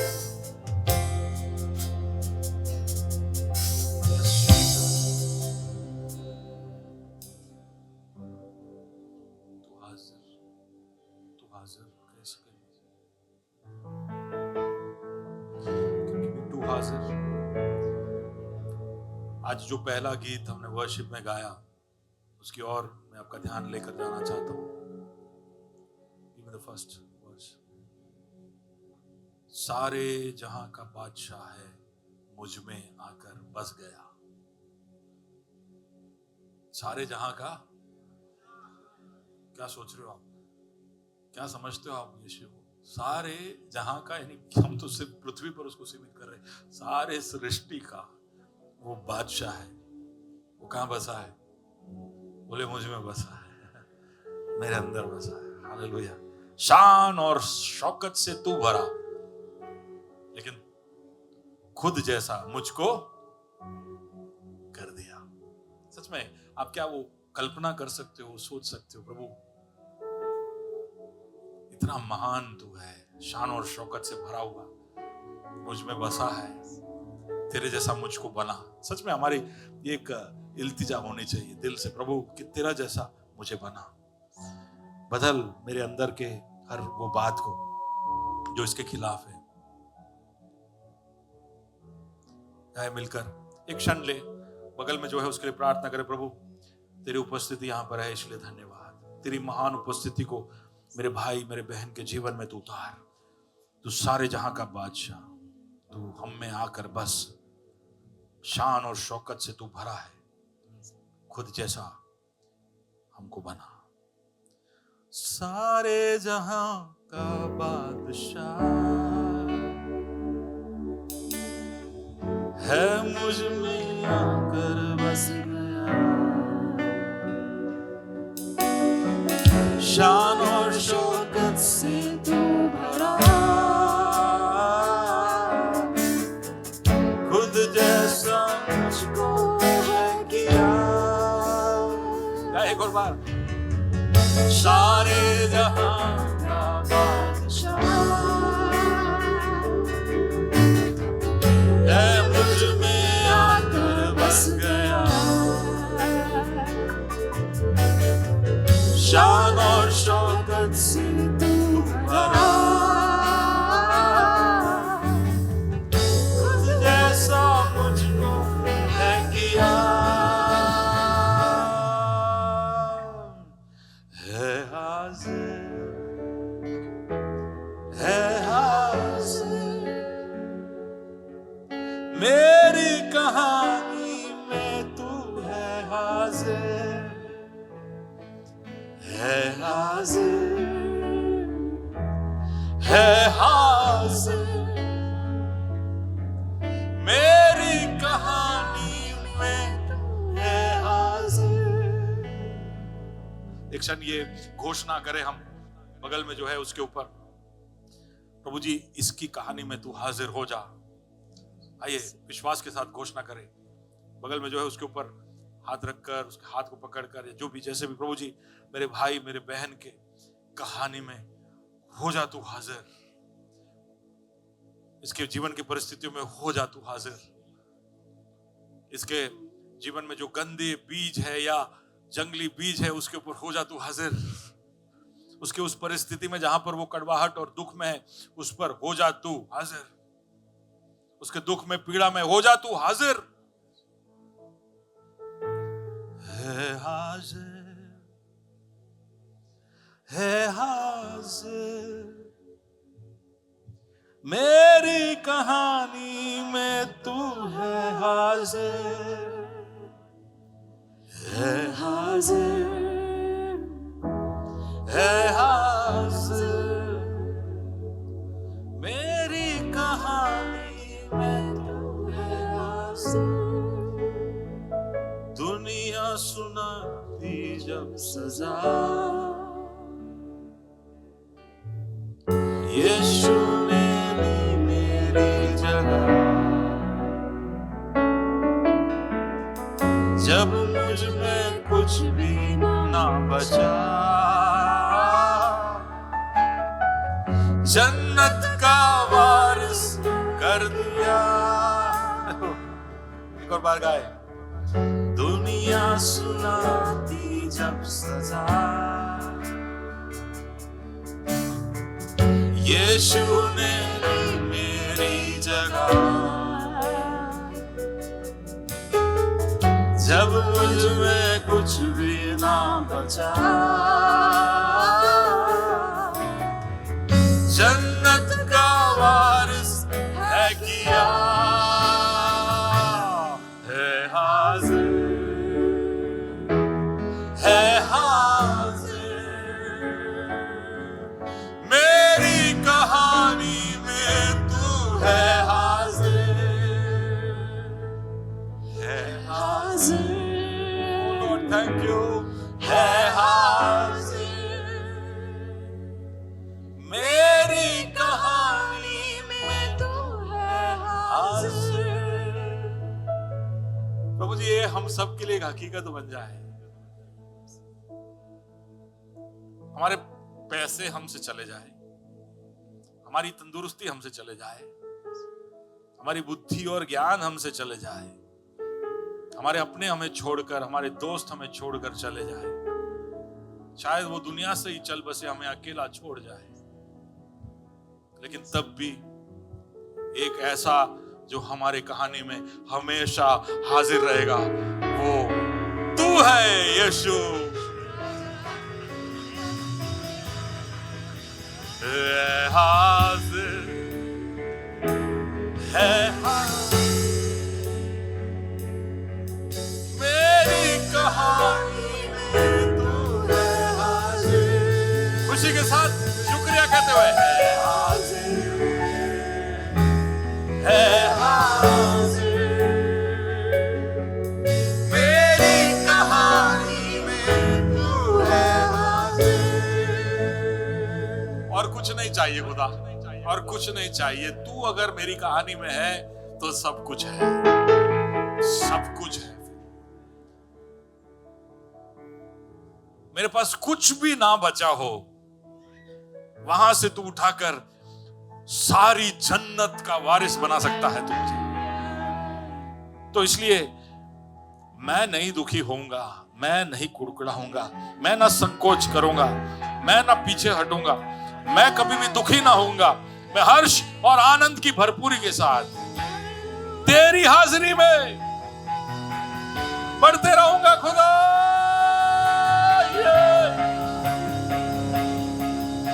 आले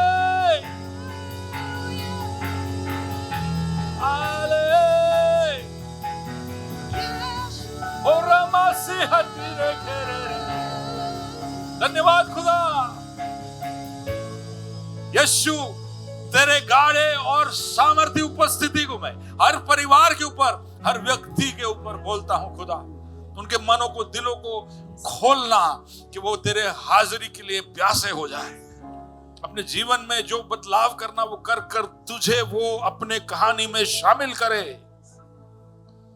यहां पर आए हुए सबको, जो तुझे जानते हैं, नहीं जानते हैं, सबके लिए मैं दुआ करता हूं खुदा। Hallelujah. Oh yes, thank you Jesus। तेरी महिमा हो। एक राज्य के नागरिक के जैसे सोचने का तक तू हमको निरंतर देते रहना। हालेलुया। महिमा तुझे मिले। एक स्तुति का गीत गा के जाएंगे। ओके। तेरे आंगनों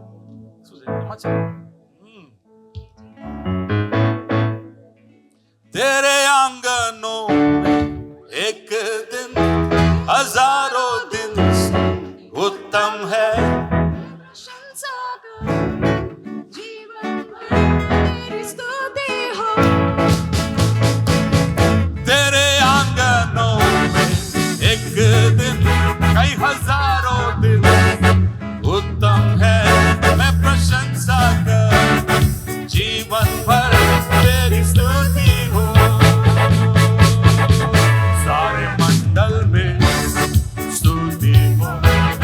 राजा की स्तुति हो। सारे दूतों के संग मिलके करे स्तुति तेरे मंदिर में स्तुति हो। तेरे कामों के लिए स्तुति हो। और हर एक चीज जिसमें है स्तुति करे।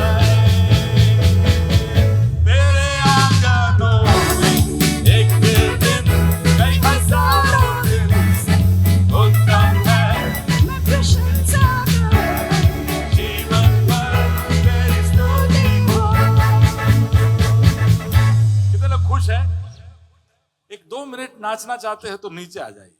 ओके, जवान लोग आ जाइए। Come on, 1 2 3।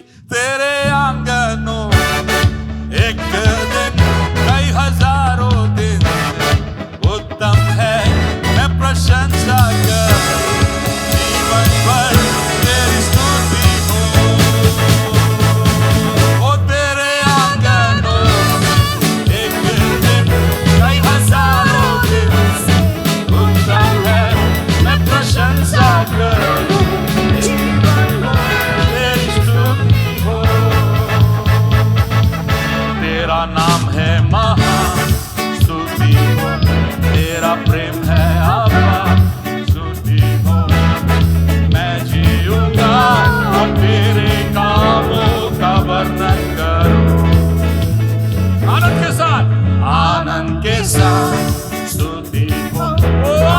सच्चाई से स्तुति हो।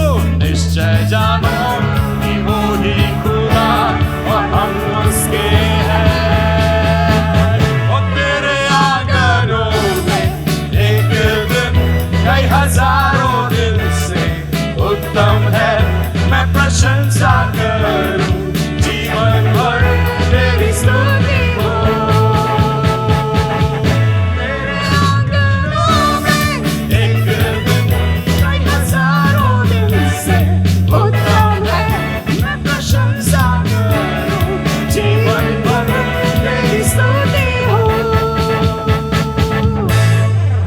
कल हम लोग अदर साइड में बातें कर रहे थे, जवान लोग, तो वहां पर शराब पीना चाहिए या नहीं पीना चाहिए, सिगरेट फूंकना चाहिए कि नहीं फूंकना चाहिए, ऐसे बड़े बड़े चर्चे हो रहे थे। तो उसमें एक बात जो बाहर आई वो ये थी कि भैया हम शराब छोड़े क्यों, हम सिगरेट छोड़े क्यों? क्योंकि हमको जब जीवन में मजा करना होता है तो हम क्या करते, हम शराब पीते। हम जब दोस्तों सब इकट्ठे होते तो when we want to enjoy तो हम शराब पीते और हम सिगरेट पीते और हम मजे करते। अब ये सब छोड़ दूंगा तो मजे कैसे करूंगा? तो हमारे सामने मसीह भाई लोग बोलते वो बात तो सही है यार, हम मजे कैसे करेंगे? आप लोग का सबका चेहरा ऐसा ही है कि दारू नहीं, सिगरेट नहीं, सो मजा करवाने के। मसीह लोगों का यही हालत देखकर किसी को मसीह नहीं बनना है कि हमना लाइफ में कोई खुशी नहीं, बोरिंग लोग छे, आ गभराई गभराई जीवे छे। पर हम प्रभु में आए और इसलिए प्रभु का आत्मा पौलुस द्वारा लिखवाता है कि तुम शराब में नहीं लेकिन आत्मा में मतवाले हो जाओ। वो प्रभु चाहता है कि शराब में जो मजा है ना मुझे कॉम्पेंसेट तो करना ही पड़ेगा। ले हम कुछ मसीह लोग हैं, नहीं लो, आई वोंट स्माइल। मैं प्रभु आनंद की भरपूरी भरतूरक पूरी में लेता हूं।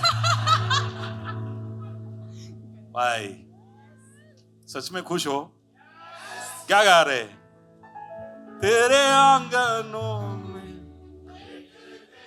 कई हजारों, अरे खुशी के साथ, उल्लास के साथ जीवन भर तेरी स्तुति हो। तेरे आंगनों में एक दिन कई हजारों दिन से उत्तम है। मुझे नाचना नहीं आता लेकिन मैं नाचने जा रहा हूं।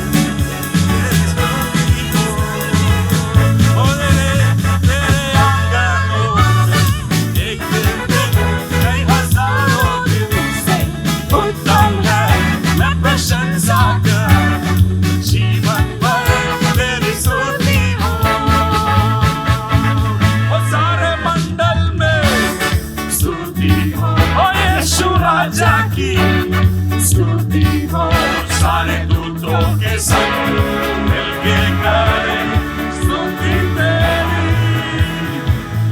तेरे मंदिर में स्तुति हो, तेरे कामों के लिए स्तुति हो, और हर एक चीज जिसमें है सांस स्तुति करे।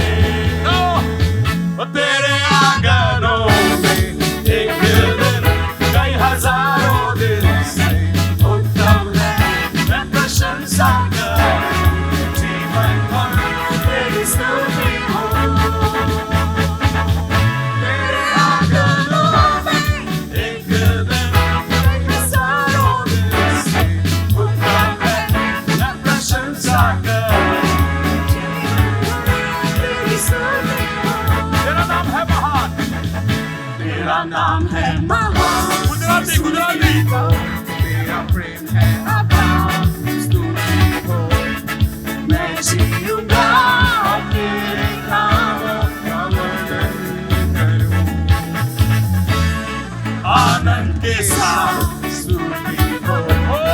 सच्चाई से तुम निश्चय जानो वो है खुदा और हम उसके मेरे आंगनों में एक दिन कई हजारों दिन होता है मैं प्रशंसा करूं जीवन भर तेरी स्तुति हो और तेरे आंगनों में एक दिन कई हजारों दिन से उत्तम है मैं प्रशंसा करूं जीवन भर तेरी स्तुति हो और जय जयकार मेरे लिए क्या कुछ न किया जय जयकार तूने मेरे लिए क्या कुछ न किया जय जयकार तूने मेरे लिए क्या कुछ न किया जय जयकार तूने मेरे लिए क्या कुछ न किया ओ जय जयकार तूने मेरे लिए क्या कुछ न किया Hallelujah! Jesus, we love you. Jesus, you're the highest name. There is to be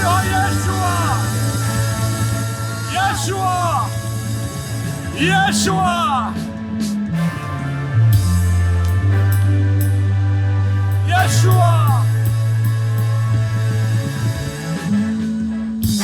धन्यवाद यीशु, सबसे ऊंचा नाम तेरा रहे हमारे जीवनों में, हमारे परिस्थितियों में, हमारे परिवारों पे, हमारे बुजुर्गों पे, हमारे बच्चों पे, हमारी नौकरी पे, हमारे घर में, हमारे आने में, हमारे जाने में, हमारे हर मेहनत पर, हमारे हर प्रतिफल पर यशुआ यशुआ यशुआ।